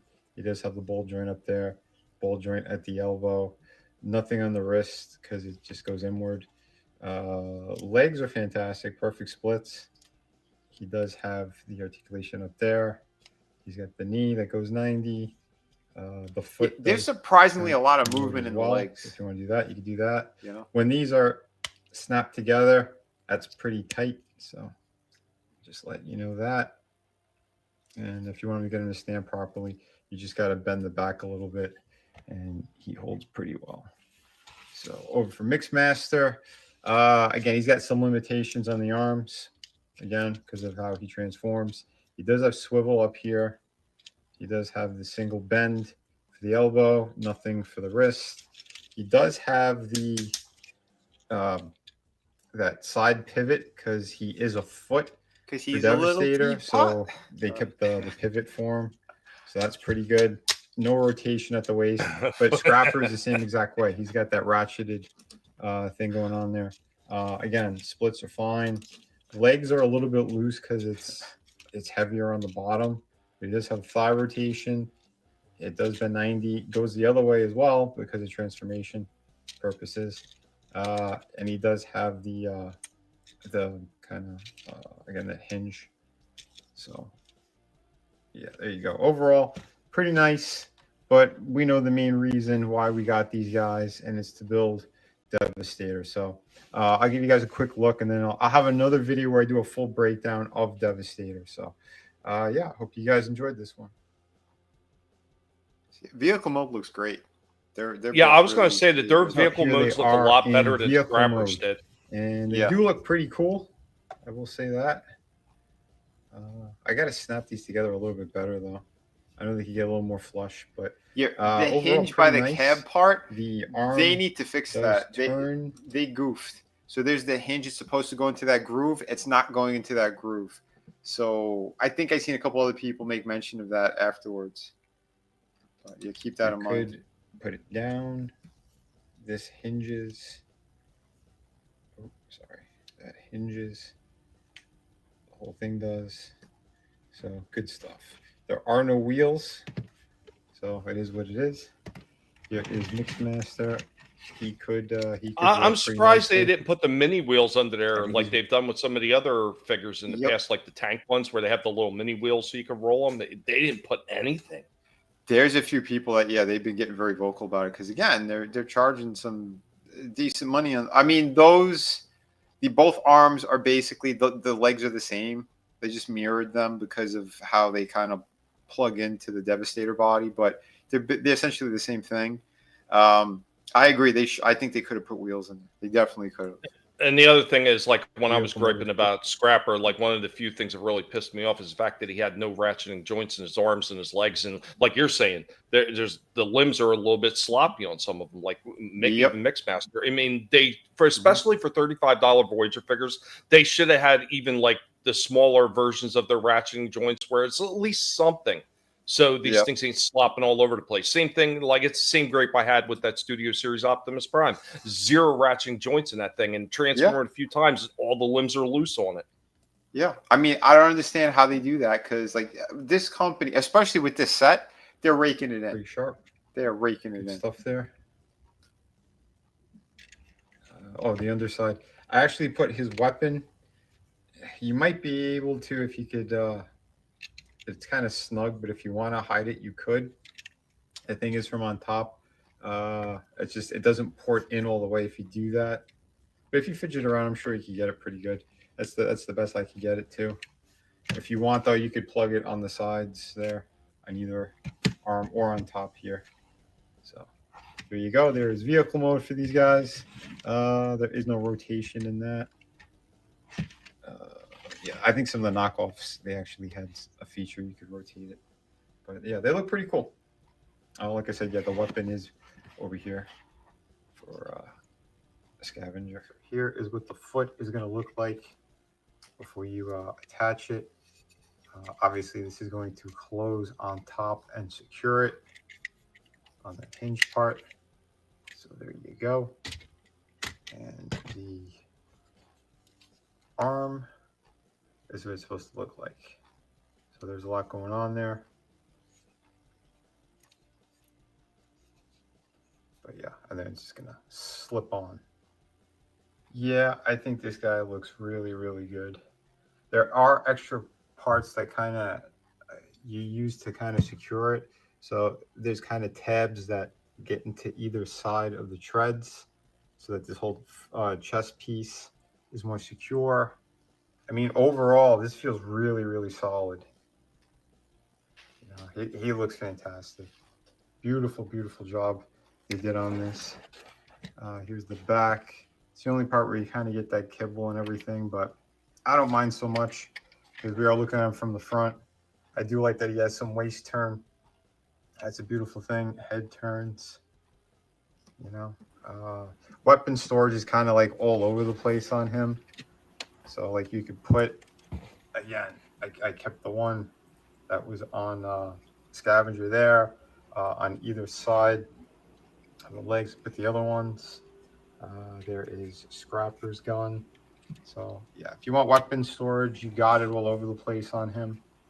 Again, the detailing looks just it's amazing. They did such a killer job. You know, pretty sweet. I'm gonna have to put this back on the old tripod in order to show you guys their proper articulation. I guess I'll just do so real quick, Vinnie. Devastator. Yep. Because why the as far as the way the gun fits in the hand, is it actually a nice tight port or is it a little bit sloppy? Because I know a lot of times when they have the opening hands, it tends to be the gun doesn't sit very securely into the hand and it kind of slops. It doesn't go in the hand. It is a little hole that's right by the thumb. So it ports into that instead, which I don't like that they did that. I would have preferred if there was like, you know, the posts that connect to the inside of the hand. That would have made more sense. And then you just close it in and it ain't going anywhere. This thing feels like it's, like you said, kind of sloppy. Well, they did something similar with Jetfire. So they have a little port. So when you open his hand up, the port kind of sucks into the rest of his hand. And then when you close his hand, the port, you know, the little port for the gun pops out. But they didn't make the diameter of the hole the correct size for the gun. So his gun kind of slops in his hand a little bit. Yeah, that sucks. Hold on. You can see here. See that little hole right there? Yep. That's where it goes. So it's not, the fingers are not, you know, it's not grabbing it. It's literally, it's just plugged in right there. So that I wish they had fixed because that kind of bummed me out a bit. I'm like, well, what are they doing? But overall, it is pretty amazing. The legs, I'm happy that they're ratcheting joints, the ball joints, the knees, the ankles. That's all there. It's the arms. I wish that they had them on both arms, and that's kind of a miss. The old tripod in order to show you guys their proper articulation. I guess I'll just do the full review now on Devastator, because why the hell not? So for scaling, I want to kind of show you how these guys match up. That ain't too bad. That's the knockoff version of Optimus from, I think, Rise of the Beast. So yeah, it's one of the KOs. I think they did a killer job with that. There's the official Bumblebee from the 86 line. So just to kind of give you a scale comparison.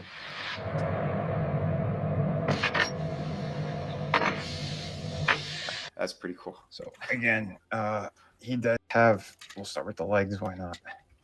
He got pretty good splits. I think you could go pretty perfect with these. He does a thigh rotation. He has knee bend that are ratcheted, which is great. I'm glad that that is there. He does have articulation for the foot. Again, we already said that for both feet. So there you go. You got some waist turn. Just watch your hands. He does have turn there on the hands and the wrist. They open up, so not too bad. There is turn in both of the arms. You can hinge them pretty much to 90 or close to it. Arms. Let me try to angle that a little bit. Again, this guy's he's a little tricky to show. Arms go all the way, and he does have head articulation. So all in all, pretty damn good for a figure this big, and it feels very, very sturdy, very secure. As I was saying, very secure, unlike my tripod. But anyway, that's another story. This guy is awesome. If you could find them all, he's definitely worth picking up. I think this almost does it for my Transformers collection. I might get 1 or 2 more pieces. Other than that, I think I'm tapped out now. But if we're going to end it on a high note for sure. So there you go. This is killer because these prices are too much, to be quite honest. And yeah, I think that's about it. I mean, there's a couple of the Seekers that they're redoing. That has me on the fence, but we'll see what pricing, because they said Hasbro and Marvel are about to jack up their prices in a big way too. So yeah, only time will tell. But until then, I hope you guys liked the review. Remember to hit like and subscribe. Thank you again for watching.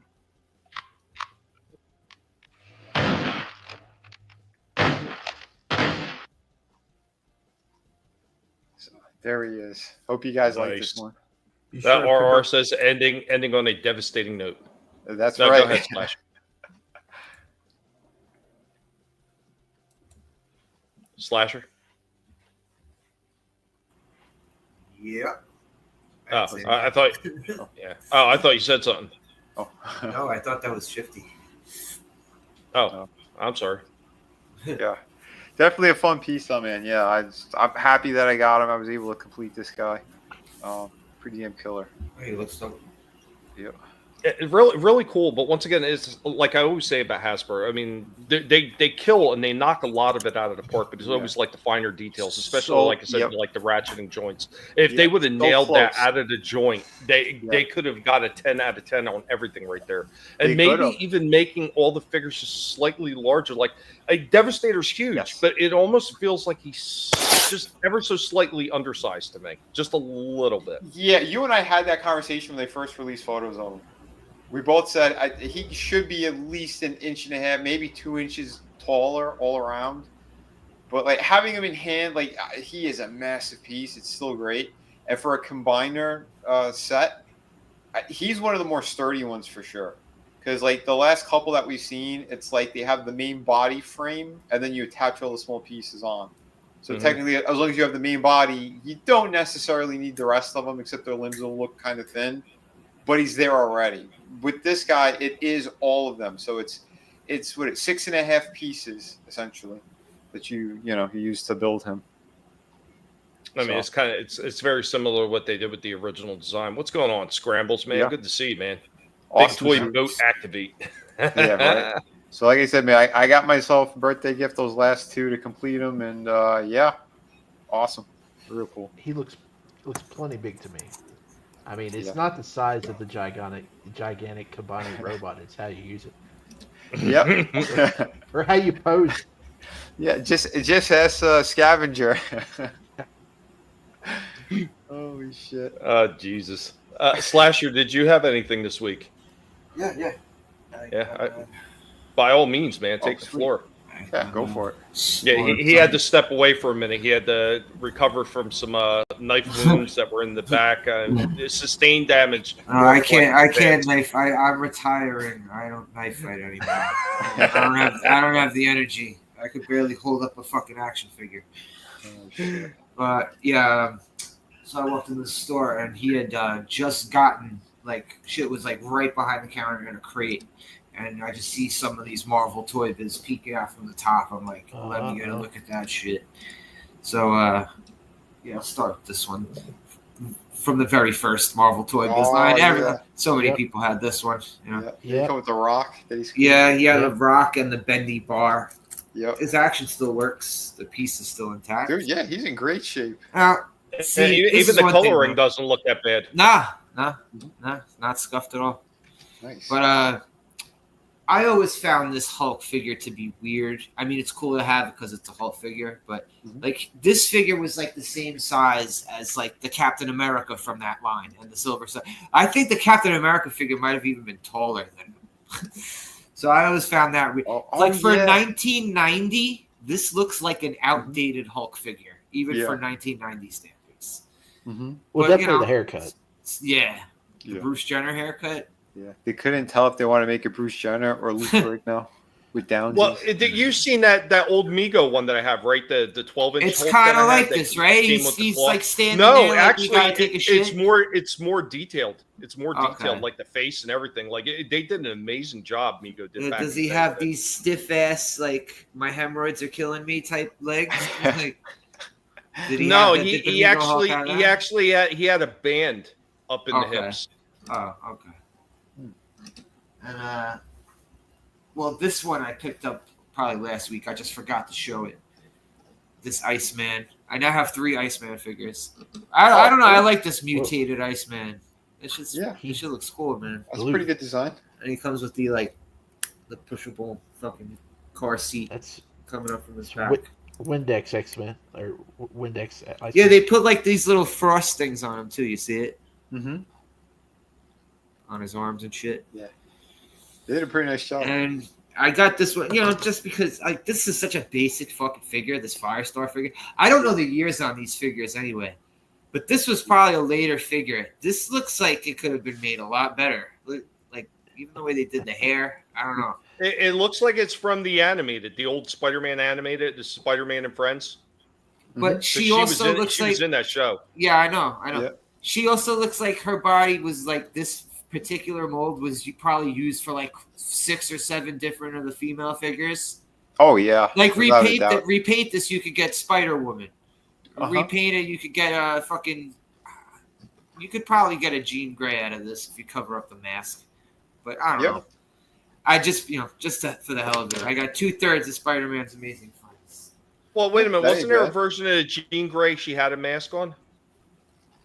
Oh yeah, that's right, the yellow mask. Yep. When she was Marvel Girl. Yeah, Marvel Girl, yeah. I got this Venom figure. I don't have the fucking Venom head, but I remember that one. Yeah, that looked pretty neat. I looked up I did find the year of this one. This one is from a 2-pack in '96. And he was like this in the package, but next to him in the package there's a Venom head. I don't know if like it was a mask. I think or so. If you could pop, it was a mask. You don't pop his head off. Yeah, like a helmet kind of deal. But he's Venom, so I was like, yeah, I'll get that. All right, this one I do like and I don't like because some of these fucking like the way the Venom's legs are, like the Toy Biz shit, like their legs got so warped so easily. But they didn't help either when they put their fucking feet in stances like this. The Scorpion figure. He looks cool, right? But his look at his fucking leg. Yeah, he ain't gonna stand for shit. Look, like the foot's like it's not even bendy at the ankle. You can't even bend the ankle. Yeah, it's a fixed pose. It's that's so fucking whack. But he's still a dope figure. Bendy tail. Pretty good. These are all Toy Biz ones? Yeah. Adam said 1996, same year he was born. He Sam was born. He remembers that Venom. Oh, you got it that same year? Yeah, I think it was a 2-pack with Spider-Man. Yeah. Again, happy birthday to her. Yep. Yeah, man, happy birthday. Happy birthday. Happy birthday to everybody whose birthdays happened or are coming up. This Batman, the Kenner Batman, I think this is from the Total Justice line. I think so. I hate the fucking way they did the legs. Mm-hmm. Yeah, didn't they all have that same kind of pose? Yeah, but it worked for some of them, and it didn't work for like the Green. I had the Kyle Rayner Green Lantern one. Looks cool for that, because you could put him in the pose where his ring is, his ring hand's going like this. But I don't know, man. For Batman, you need like at least bendy knees. I agree. Yeah. And look, they gave him a onesie. He doesn't have blue underwear. Yeah, but it's rare that it's just me. Is it just me, or does that look like Batman after the Blue Oyster Bar? Batman with his legs all cowboy boat out. It looks like Batman after he was on like a fucking torture rack and they stretched his legs out too much. Mm-hmm. But it's rare for me to find a Batman figure in there where they actually have the cape. But this shit is weird. I don't know. Can you see that? Look at. Oh, what the hell? I have no idea. There's 2 pegs on the back of this cape. But they chopped into his back? But all right, if this is anything like that hologram Batman figure I had, there's 2 fucking wings. It's not even a cape. It's like 2 fucking, almost like Hawkman type wings that go in there. I don't know. I'll have to see what this thing looks like in the fucking package. Batman after his Pilates. And Frankie said that Batman can ride Battle Cat. I think it'd be probably pretty close. This is probably the best one I got out of all of them. Battle damage. Oh, yeah. The only thing I don't like, that's kind of. He does the wave. Ooh. Look at me, I'm Wolverine. Oh. I'll scratch your eyes out. Like, I don't know. It should be like side to side, right? It should be some sort of like side to side shit. I know there was a Wolverine that had like he had this like thing on his back. Where the arms go up and down. You placed your thumb. No, like he had like that He-Man. You know the way the He-Man figures had that side swivel. Like okay. Like the punch ability. Yeah. Why am I remembering the other thing? Oh, which one? Yeah, that's kind of like the one with the mask. No, it's kind of up and down. The one with the mask, that his claws popped out, like his arms are all stuff like that too. But this one, he don't have bendy elbows either. Yeah, he looks fucking dope. He just wants to give everybody a hug. Only, he wants to fucking do the wave. It's the 7th thing. He's doing the Jey Uso. The only thing, like, see, they always did this with these Toy Biz Wolverine figures. Like, look at him compared to this Venom. He's not that much smaller. Yeah. No.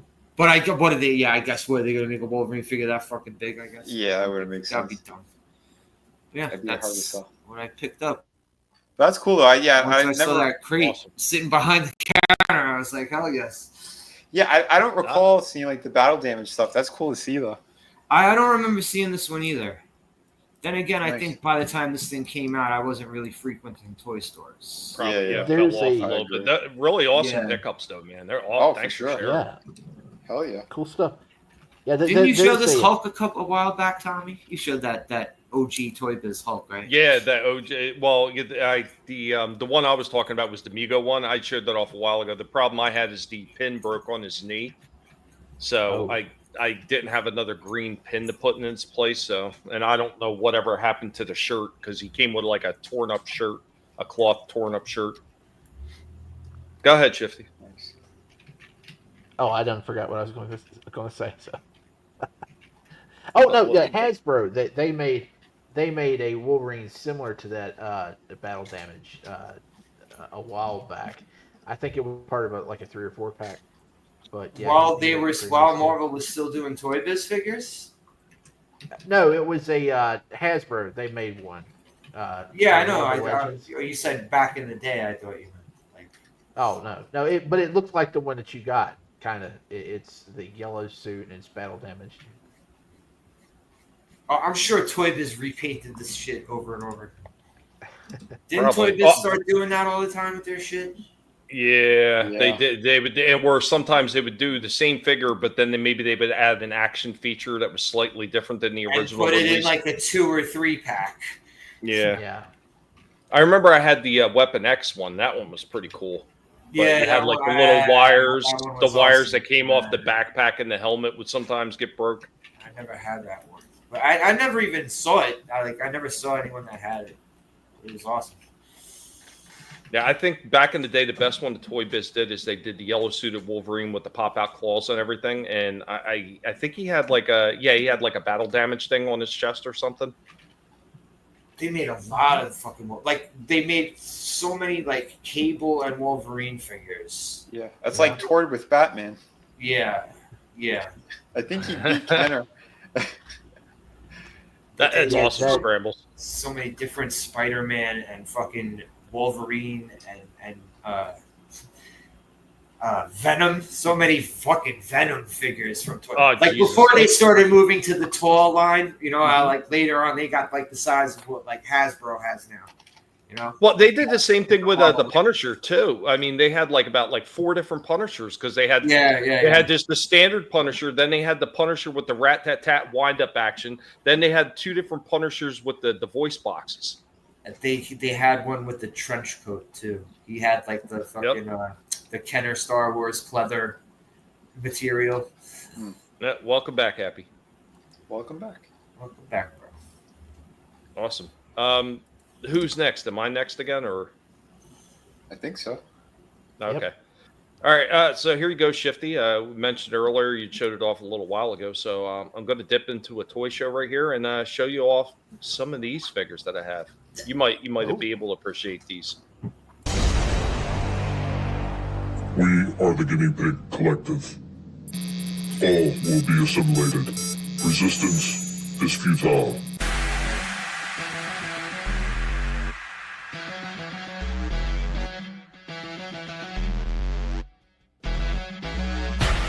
On today's toy show off, we're going to be taking a look at some of those old school World of Warcraft action figures. Now, these things were more like statuettes or statues more than they really were figures. Some of them have a little bit of articulation, just not much. Maybe the arms moved a little bit, or maybe the head turned. But other than that, these things were basically like statues. But here we go. We got the demon form of Illidan Stormrage. Try to bring this in the best I can so we can see a little bit more of the detailing in this guy. So there we go with our Illidan still sealed in his box. I remember when I was looking for this one, it took quite some time to actually find this one. He was a difficult one to obtain. Same thing with Sylvanas Windrunner. I was never able to pick her up because she was always sold out every time I went to look for her. One last thing before we move on, the back of the box shows some of the other figures that were available. Next one up is Valeria Sanguinaire, Blood Elf. She was like a Blood Elf rogue. And if you read any of the World of Warcraft comics, it actually talks about her story. She does wind up making an appearance in the game as well. On the backs, they show a few of the figures that were available in this wave. And being in that same wave as Valeria, we got Rhaegar Earth Fury, the Orc Shaman.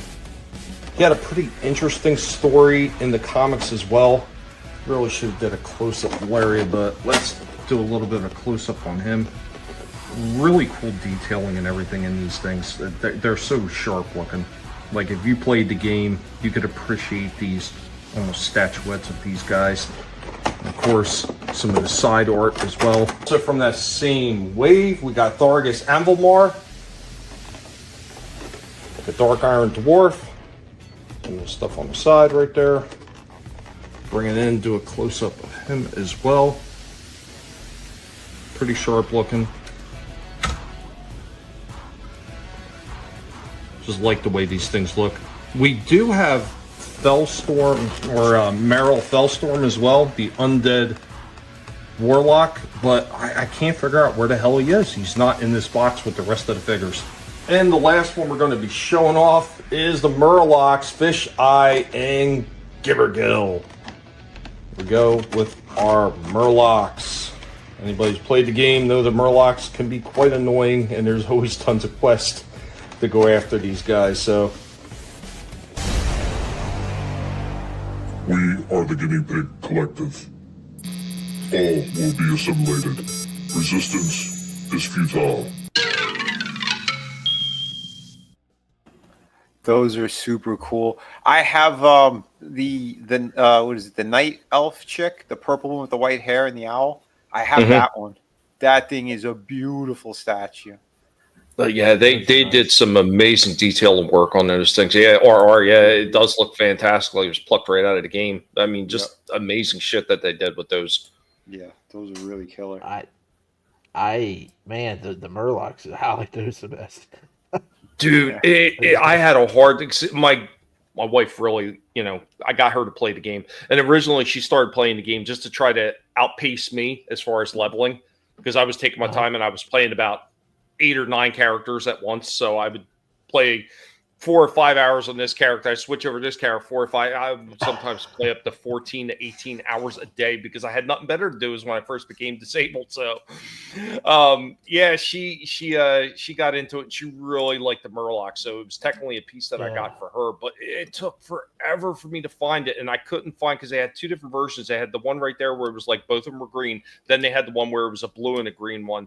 And they technically had different names on those packages. I could never find the other ones. And it's same thing with Sylvanas.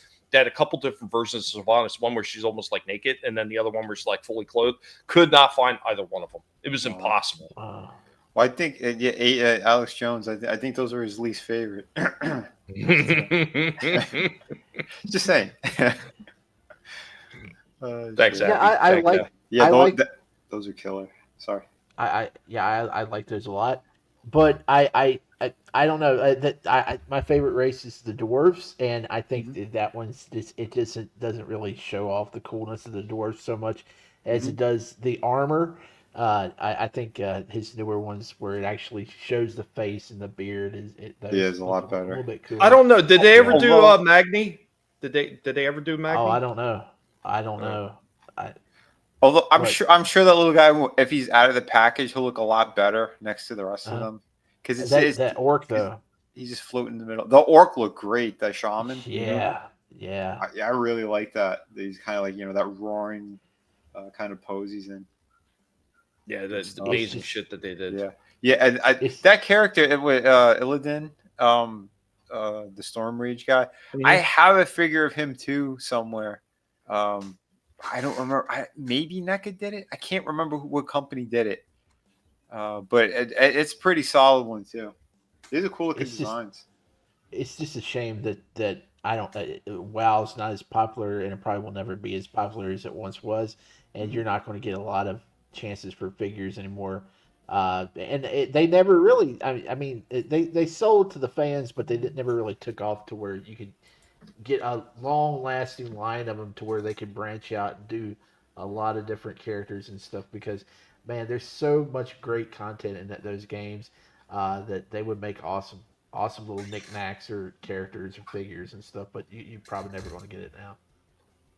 Well, I mean, in the heyday, I mean, they had remember when they had Jinx doing merchandise and various shirts and hats and everything like that. I mean, they had tons of stuff going on, and then they were doing you could get miniature figures of your character in game if you'd sent all the details of your character to Jinx. Like they would make these little mini, almost like a game piece figurines of your character in game. I mean, there was a lot of cool stuff they were doing at their height. But yeah, I mean, there's a few of these guys that are still talk World of Warcraft, and they were talking about it's nowhere near what it used to be, and it's pretty much dead at this point. I just want a line of really nice dwarven figures that doesn't cost a arm and a leg, with like big beards and big axes, and that has like a cartoony look, but yet has really cool armor and stuff.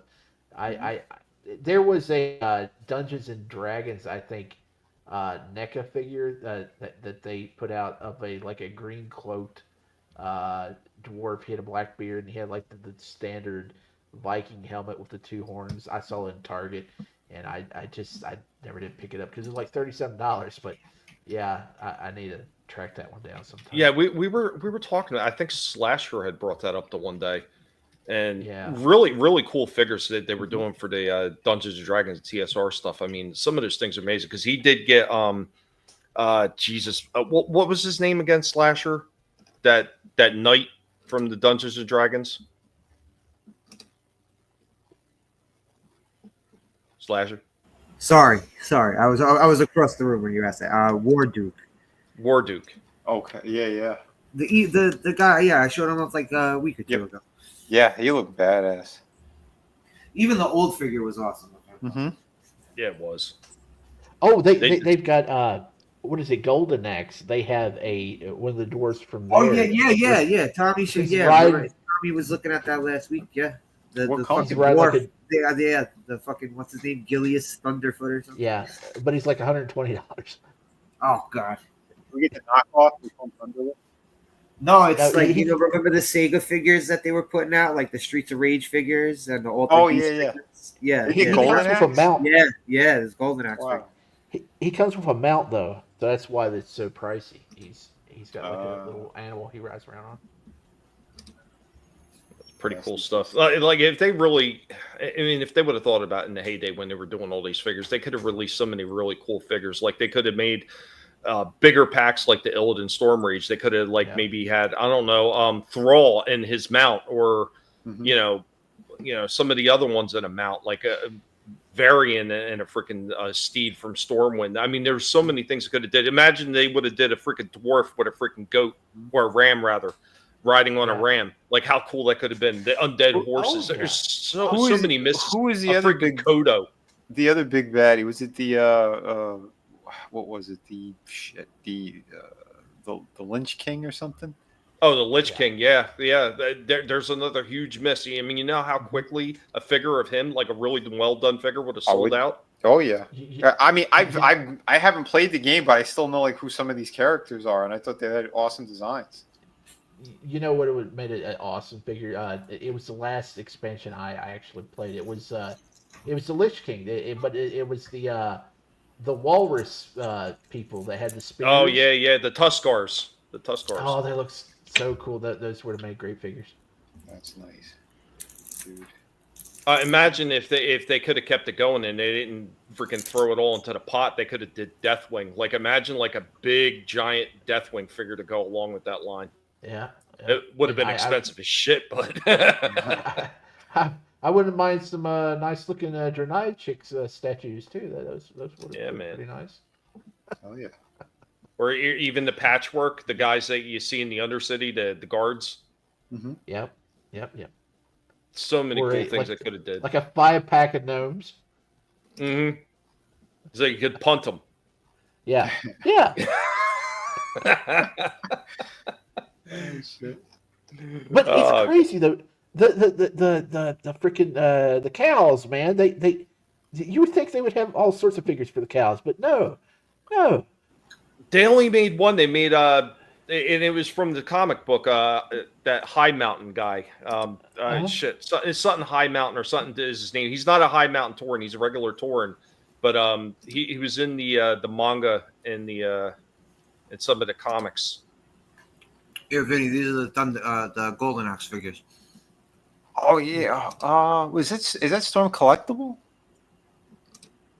Who was doing those? I can't remember who was doing those. I think I think that was Storm, the ones who did the Street this Fighter. one's Storm. Yeah. Yeah. Oh yeah, those are pretty sweet. Yeah, these are fucking awesome. And yeah, some of them come with the mounts. Shit. There was the dwarf had that little turdling, right? Yeah. That little turdling looking creature. No, he's by himself actually. Okay.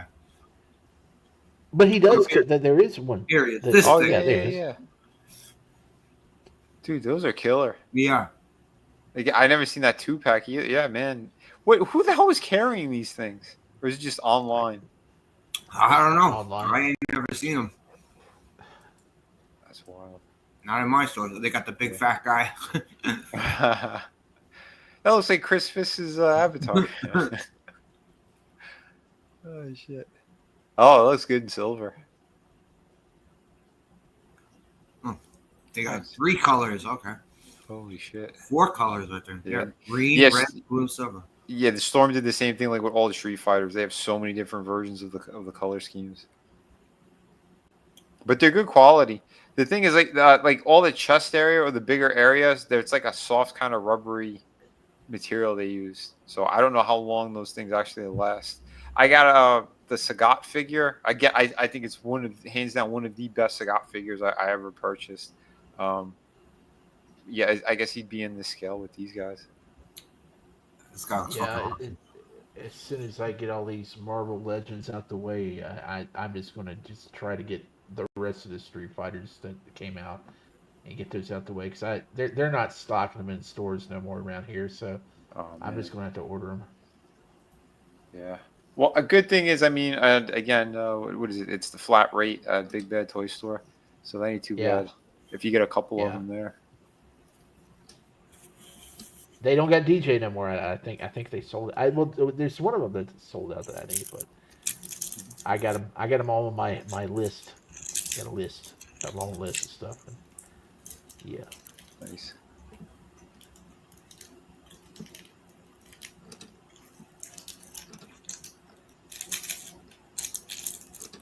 Good shit.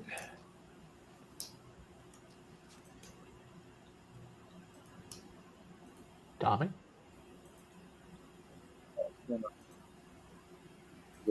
Everything okay, Tommy? Oh, okay. Oh, hold on. I think I saw some pretty cool shit on Big Bad Toy Store. Then they're posting up some more stuff. Oh yeah, I think Tommy would dig these. So apparently they are releasing more of those Masters of the Universe crossovers. Oh yeah. They're never gonna stop. Yeah. Panthro is a little bit too skinny. Long arms on. He's got real long arms. He does. Looking. Yeah. He looks. Oh, look at his arms. He almost ape like. I don't know what they were doing there. Like with all the shit that's on them, I mean that's kind of neat, but yeah, I think they missed the mark. Stupid crossover. I was like, you don't have to cross the figures. I mean, a cartoon would be cool, but the figures, they're almost. It's like. Yeah, but they're still cool for the price. I mean, they're $20 Thundercat figures if you just get rid of the He-Man. Yeah. So, I didn't know they looked that good because they don't have anything on the package telling you what they look like without all that armor. So I passed on them every time I saw them. Now I'm regretting it, so I'm going to have to try to order them. Yeah, because I passed on Chitara twice. I don't know. I might because it does look that good. But the thing is, they're smaller as well. I don't mind that. I just hope they make a Snarf. Yeah. Snarf would work. He should have came with Lino. I mean. Yeah. Especially that first line was a little bit more pricey. They're 25 and these are 22. Well, didn't you say that didn't they release like a master version of Lino, or they were going to release one? They should have included them with that. Oh God! Do you think for that other company, that was Super 7. This is the Mattel ones. Okay. This is the He-Man crossovers. Do you think they're going to cross over Snarf with Orko? Oh shit! Snorko? Yeah, Snorko. They might. He sounds like a drug dealer. Could be twice as annoying. It's Snorko. He's got his fentanyl. But, yeah, I don't know if you see that, Shifty. Gap was saying, "How long is your list, Shifty?" And what figures are in it? It's pretty long. I'll never get to everything, but see, this is what I'm looking at though too. Like, so those first wave, those 3 figures, they're $24.99, and the new ones are $21.99. I like that they went down, but they started doing that a little bit because they started bringing some of the prices down on some of the figures because they seen it wasn't working out for them. They seen all the pitfalls and the mistakes some of these other companies are making, and they've made some adjustments. Good for them. I mean, they absolutely should, especially if with capturing the DC line and everything. They got to make these things affordable to make people want to buy into their new lines because they're most people are going to be like, oh, I don't know what to expect. Yeah, those turtles I was talking about. I seen at Target. Wow. I was like, dude, they look fantastic. Oh, you saw them in store. Oh, nice. Yes, in store. Okay. Yeah, it was a big box set. Yeah, I was like, wow, they look great. Dude, yeah. Oh, man, that is killer, especially next to So Big Bad Toy Store, they have a fall sale, and there's a lot of stuff on sale. Not great prices. A lot of the stuff is just barely a few dollars savings, but I'm an idiot because I still kind of want to collect those Super 7 G.I. Joe figures. Yeah. And I always wanted the Destro, and a Destro was always like $40. It's down to 33, but here's the thing. I can get it for 33, or I could get all 4 figures from that wave for 66. So that's like this. What do I do? Do I get the Destro, or do I get all 4 for 66? You're doing Steiner math right now. Yeah, because it comes with Lady J, Flint, I think Doc maybe, and then Destro. No, it's the Baroness in the blue suit. You're operating at 50% cost efficiency, and 33 1/3 of the price means 64 and 1/3 of a price is what you're going to wind up paying. Is it this set? It spells disaster for you. Yeah, right. Sacrifice. $66. Dexter by himself is $33, but Wow. for $66, I can get all four. Dude, that's pretty good, man. And they come in great big display boxes, so that's nice. Even if you just want to keep them on your shelf in the display box. Yeah. Man, I don't know. I don't know where I'm gonna get all that. Here's my other question. Did you pull the trigger on that other one that was half off? The No, but it's 66 now. But no, that one's still nice. That Super 7 desk is really nice. That one was incredible. Man, that other one, dude. You almost had me doing. I'm like, no, I'm not. Nope. Nope. I'm really tempted because I've got Cobra Commander and Duke still in the box, and I just on display. For the Super 7. Yeah. Yeah. I know. Tommy doesn't like the Cobra Commander, but I mean, I haven't taken him out, so he's still looking nice in the box. So. But if you enjoy them like this, and they're 70% off, and you get those 4, dude, that's a. Oh, and the original Snake Eyes, the ugly blue and purple looking one that I don't know why they made it in timber. He's only they did that because how he originally appeared in the cartoon. Yeah. He's like $16 right now. Oh wow. Oh, God, I hate that. I hate that outfit on. Yeah, I agree. It's got to be the black one. Got to be the black. So I got a couple toy hunts here for you guys. Yeah, man. I dip into some toy hunts. I saw some interesting stuff. All right, Slasher. All right, buddy. All right, thanks for letting me chill, guys. Hell yeah, man. Yeah, man. You have a good one. I'm playing a game later. If you guys want to hang out, I'll let you. Yeah, guys. Cool. Stop by Slashers later, man. Keep an eye on the links over there. Catch you later, bro. Later, man. But yeah, toy hunts. We got a couple here this week. Usually I only do one, but there was a couple cool things that I just seen that I was like, oh, I got to show some of these off. But first, we're going to play the one that I had held over from last week. So here we go with some toy hunts.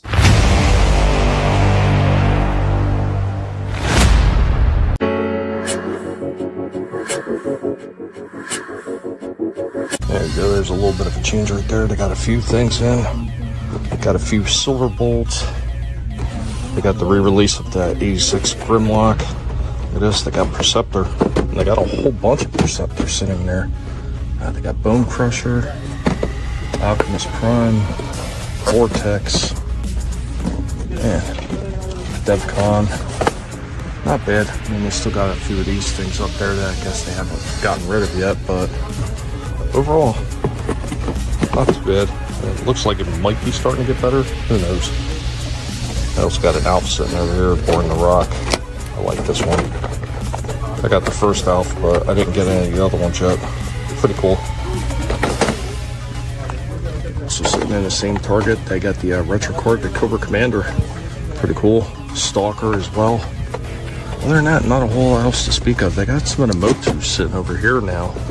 These used to be in a different aisle. It's kind of odd. Changing the way they're placing things here. I've already showed this off before. I got this one myself. Yeah, Top Gun Maverick. Jurassic Park. Fast and Furious. Headbangers Ball. And then check that out. G.I. Joe Air Striker. Pretty sharp. Not a whole lot else to talk about, but it's a pretty neat one sitting here.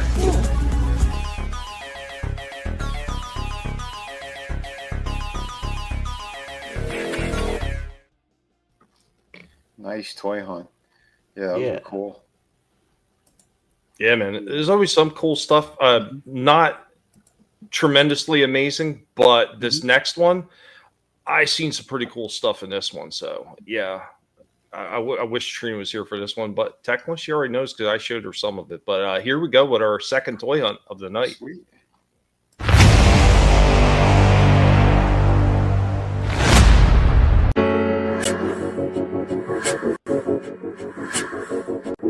Checking out what they got in Target. Here you go. Venomsaurus Rex. Pretty odd. There's that little Back to the Future diorama piece by Jada. It's pretty cool. Spider-Man. Really not a whole lot else here, but then you get to here. Pretty cool looking Punisher. And not too shabby looking Deadbolt there as well. The high-end Nemesis Thor that's been there forever.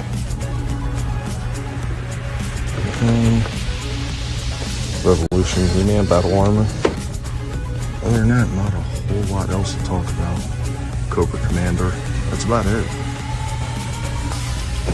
Transformers haven't really been restocked, but got Perceptor. They do have Jazz in now. The re-release of Jazz. DevCon, Bone Crusher. Usually the same stuff you always see. Silverbolt. I got a turtle figure over here. Choke. Huh. Pretty heavy figure. One's got a lot of weight to it. That's pretty cool. Don't know what it's doing over here.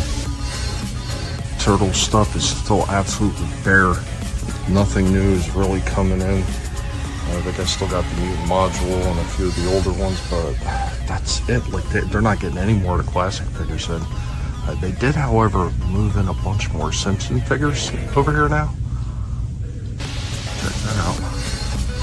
Got a whole bunch of those. And then they got re-releases of Woody, Buzz Lightyear from Toy Story. And whatever that is. Imperial Royal Guard Halloween Edition. That's just odd. That is pretty strange. And they got these little weird things, fan drops. Wolverine and Sabretooth. And again an Obi-Wan. This is weird. Michelangelo. Slasher was always looking for Donatello and they never have it. And they got that RoboCop one. Poster scene looking one. He's stuck. Oh jeez. Other than that, that's about it. Most of the rest of it's the same old, same old. Not really a whole lot new over here. It's most of the same stuff. Surprised they still have these. Still got the Return of the Living Dead. They got the Howling though. What is that?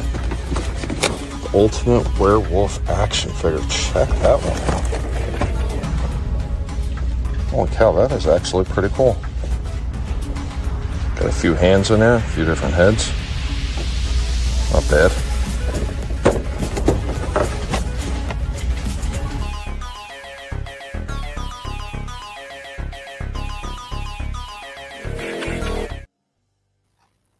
Nice. Dude, that's some pretty good toy hunts. Yep. In the pale moonlight. Yeah. It's a shame Slasher left before you played that one. I know, right? Oh man, yeah, we had a ball with that. I was just saying, that He-Man. That's the He-Man that I did that review on. I think that's probably hands down one of the best like bodies that they had for him. That one's really killer. But, yeah. I mean, there was a few new interesting things in there. I mean, people looking for the Gabaticon ones. Like I'm seeing Vortex all over the place, and I'm wondering, seeing him all over the place is going to be next to impossible to find the rest of them when they start releasing them. Because I have never seen any of the aerial bots in any of my stores other than Silverbolt. He's the only one I'm seeing. But once again, it seems like a lot of these stores are getting everything a little bit late to the punch. So, I mean, these things were released months ago, and they're just starting to get them in now. Well, with Walmart's probably the better bet for the aerial bots, because they said with that display, I've been seeing, the people post up photos. I haven't seen in my stores yet, but they're supposed to put them out, which means they have them in the back. So when they put out all that new shit, you're gonna see all the Constructicons, the aerial bots. You're gonna see all that stuff because they had Silverbolt, they had Hook and Long Haul. I've seen in a lot of the photos because it's a huge freaking display, and there's plenty of room in there. The Marvel Legends right now are just like mostly the Spider-Man stuff, and I think Fantastic Four, but. Yeah, I don't know. Our stores haven't been getting them yet. We don't even have the Fantastic Four. I've never seen those anywhere in my city. They didn't send them to this side of Virginia. So, wow. Yeah. Well, when I was out today, one of the other things I did see in one of my other targets I don't get the chance to go to very often. Guys know why I was all the way out there. I kind of told you in the green room before we started the show. Lucky me, but I did see that they had a re-release of that 97 Wolverine sitting on the pegs.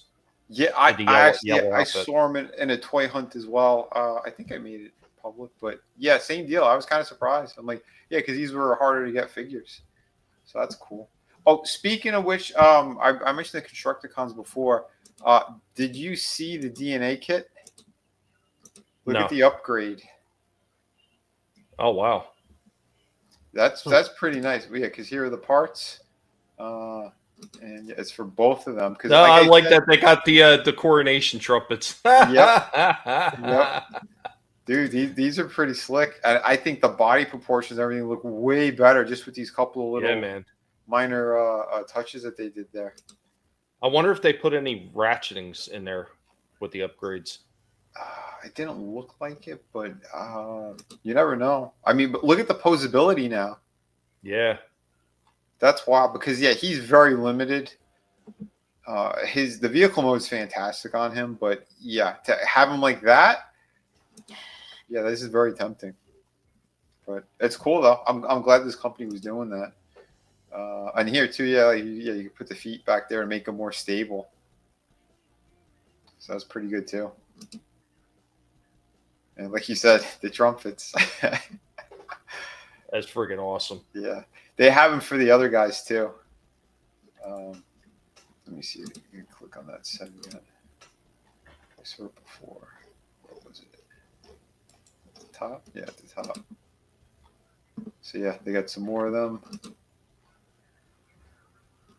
Yeah, the wheel placement, they moved them.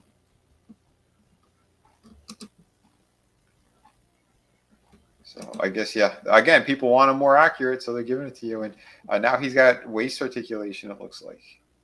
So very cool. Yep. Yeah, it's pretty badass. That's awesome. You can recreate that whole scene too if you have the coronation star screen. Oh yeah. People could definitely do that. Yeah, and eventually you're going to wind up getting some of the other characters like Dirge. I heard that they're going to dip into the reflector set too. Unfortunately, you're going to wind up getting that plain, boring Jane all bluish purple set instead of the original colored version. The colorful one, yeah. All right, Gap, you have a good one. Thanks for being with us for all this time, man. Really do appreciate it, guys. Thank you, everybody that's been watching so far on all the different platforms, all the people that are going to watch on the replay.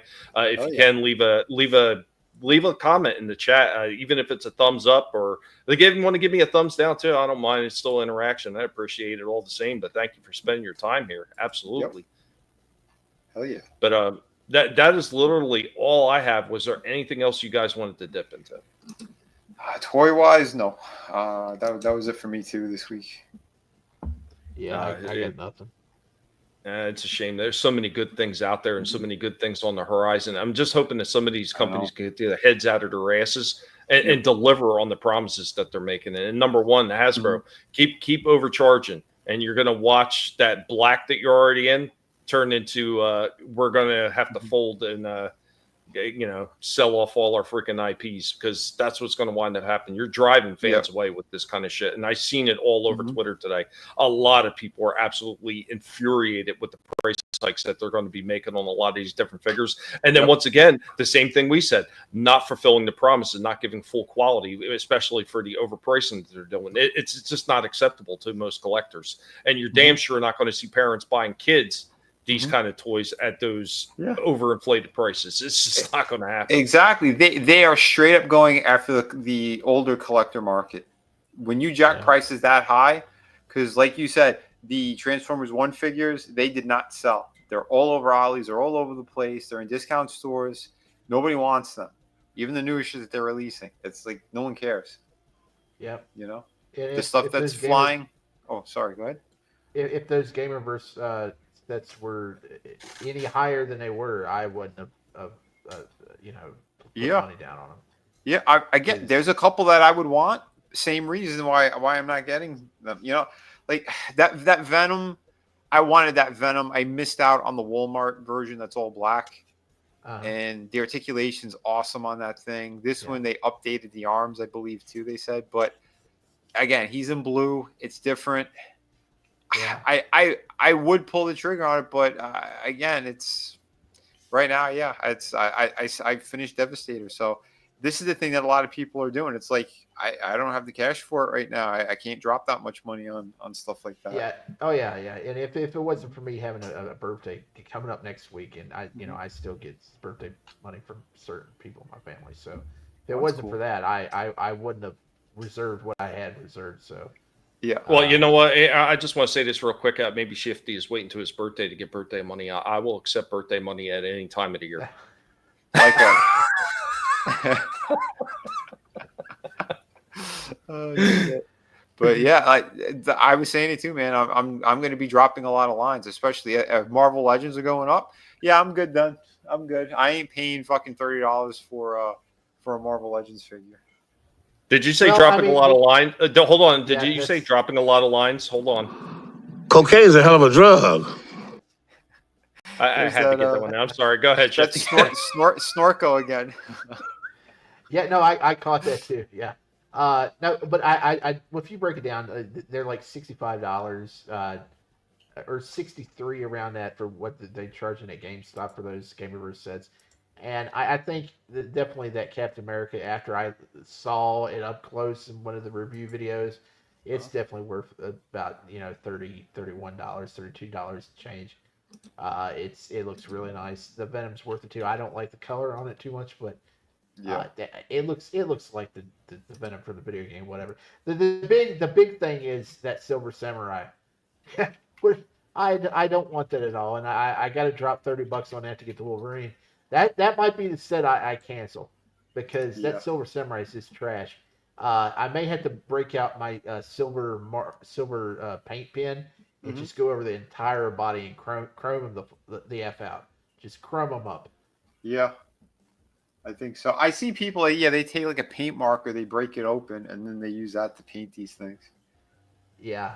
The biggest problem is I know there was that one chrome marker, and they were like, they were touting it to be the next big thing to be able to touch up your old figures and everything that were chromed. It's trash. I could tell you that firsthand because I tried to use it on some old broken Transformer parts I had that were chromed. And while it looks good initially, you cannot touch it. The minute you touch it, the chrome disappears and it turns into a silver. It's just not very good. And I've seen people, they tried to put a coating over top of it, like a clear coat. And once again, it just turns it silver. It just really is a shame because I was super hyped and I bought one of those pens and I was like, this would be great. And it just, it didn't deliver. Well, I mean, still, silver would look better than the gray on that Silver Samurai. It's just terrible paint job on that character. I don't get it. I just don't get it. Yep, they make no sense. That Juggernaut, though. That Juggernaut, man. I'm trying not to look at reviews of him because. Oh my! I seen a few things on him, and man, the articulation on that figure looks absolutely outstanding. Oh yeah, he was one of my favorites in that game. You know, when they put him in the Marvel Capcom stuff. The only regret I have about that one is, for that price, he should come with a removable helmet. Yep. Yeah. With the gem inside of it. Yeah. But the thing is, in those Marvel Capcom games, he never took the helmet off. Yeah. Yeah. That's why they never did it. But again, I'm with you guys. They should have done it. They should have just edited it in there, especially since they're not paying Capcom and this is all money in their pocket. So. Well, it's like you said before, more than likely they're going to take a lot of these figures and they're going to single card them later on because they always double down on the same damn molds over and over and over again. So you're going to more than likely get a second chance to get the ones you want without having to pay the double pack price. But the thing is, Juggernaut, that is his single package there. Yeah. They oh my God, they better put that Starlight back out. If they do, they'll probably paint her, have her in like the black outfit or whatever. Or maybe with the silver sash. Yeah, or maybe have the one where it's like one leg is fully clothed and the other one's not. It's from like House of M. I hope not. They should just release her regular. Hopefully, I hope they restock her at some point before the holidays. That would be nice. That and the 2-pack with Omega Red and War Machine. I still think they're going to do a second wave.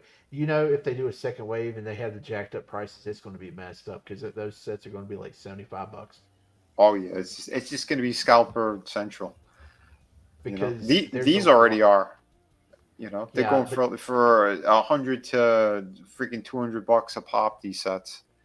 Because you know if they make another wave, it's going to be they're going to have a Magneto, they're going to have a Rogue, they're going to have a Cyclops, they're going to have a Doctor Doom probably. God, they got some great characters left.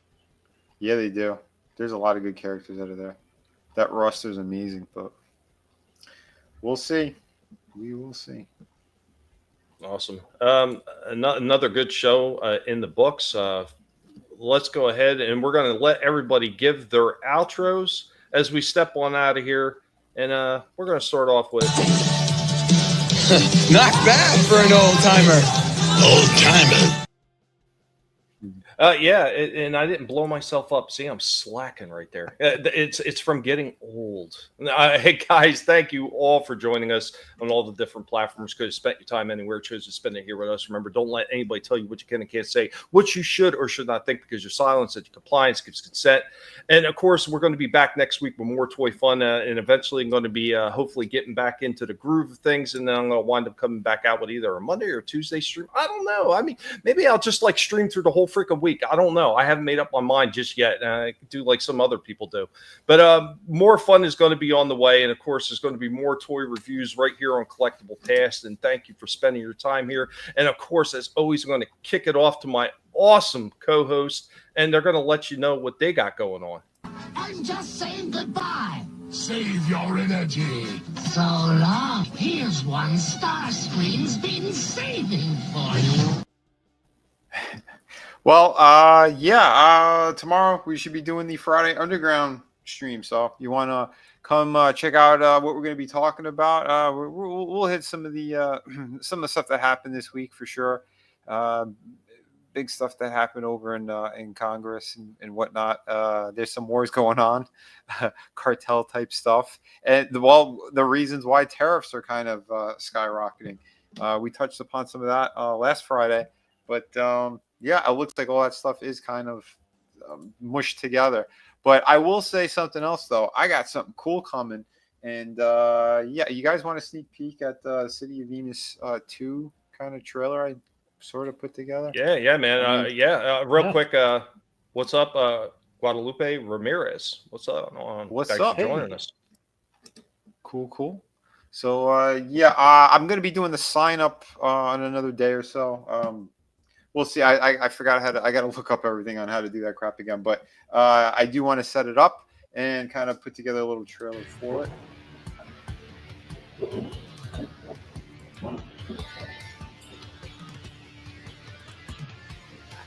Giving a little bit of a recap from the first book, and then we're going to go into the second. Nice. Thanks, buddy.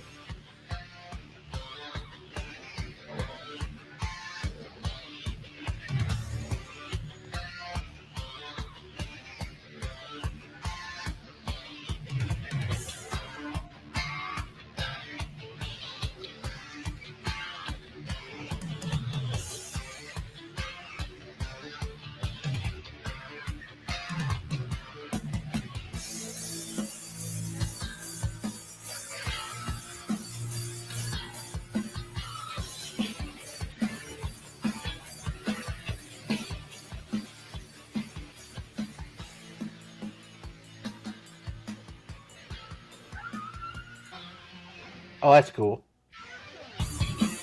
Yeah, playing around, see what I can get out of it. Don't let anybody ever get you down about using AI. It's your own artwork. You're just using it to animate it. It's fine, and it looks cool. Yeah, dude, that's what I said too. I ain't taking anything from anyone. Because, like you said, man, I hand draw everything. I paint everything. Or just using it for my trailers and to promote my work.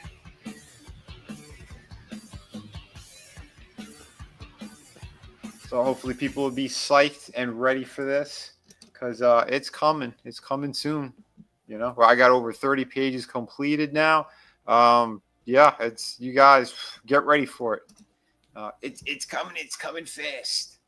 So thanks everybody. And Yeah, definitely tune in tomorrow, and I'll talk more about it as well. You heard him. He's coming, and he's coming hard. Shit. I'm like the scavenger of who's it? I know, right? And you're popping up. Look out, ladies. Hello, ladies. Thanks, Vinnie. We're going to kick it on over to our last co-host. Listen to me! Get me out of here, you fool! Too late, fools! Say nothing, Baroness. I saw the entire catastrophe. Hey, another great show in the books. Had a fun time tonight talking about all these great toys from all these great decades of toys. And Saturday night, it's the Alien Earth Roundtable on the Austin Aries channel. And I don't know if I should be promoted or not because I've become the whipping boy on that show for speculating and theorizing and all that because I come up with some really wackadoo theories and they yell at me constantly about it. Are you still enjoying it? Not the last two episodes, no. This week's episode, everybody's praising it, saying it's like the best television they've seen in years. I don't get where they're coming from because it came off like a huge fan film of like a recreation of the first movie, and we'll talk about it Saturday. I got issues. I got a lot of issues. Yeah. But on Sunday, the Real Review 3000, Hanster YT, and Chaos Central. It's Jackbox Fun Night. Come on into the chat. We'll get you hooked up. We play What the Dub, and we play Jackbox. We have a lot of fun playing games, hanging out for about 3 hours. Good stuff. Come join us. Nice. Awesome. Thank you, Shifty. Oh, yeah, man. Well, thanks for having me. Oh, always. How come that's still up like that? That's weird. There we go. That's just odd. I don't know what's going on with that. It's happened to me too when I'm doing the Sunday streams. Yeah, I don't understand what StreamYard's doing. They're wacky. But yeah, thank you everybody, and of course, same channels, same time next week. More toy fun on the way, and yeah, I will have a quick unboxing to do as well. I'll be showing that off. So guys, girls, everybody has joined us. Everybody's watching on replay. Have a good one, and we'll catch you next time. Later, y'all. Peace.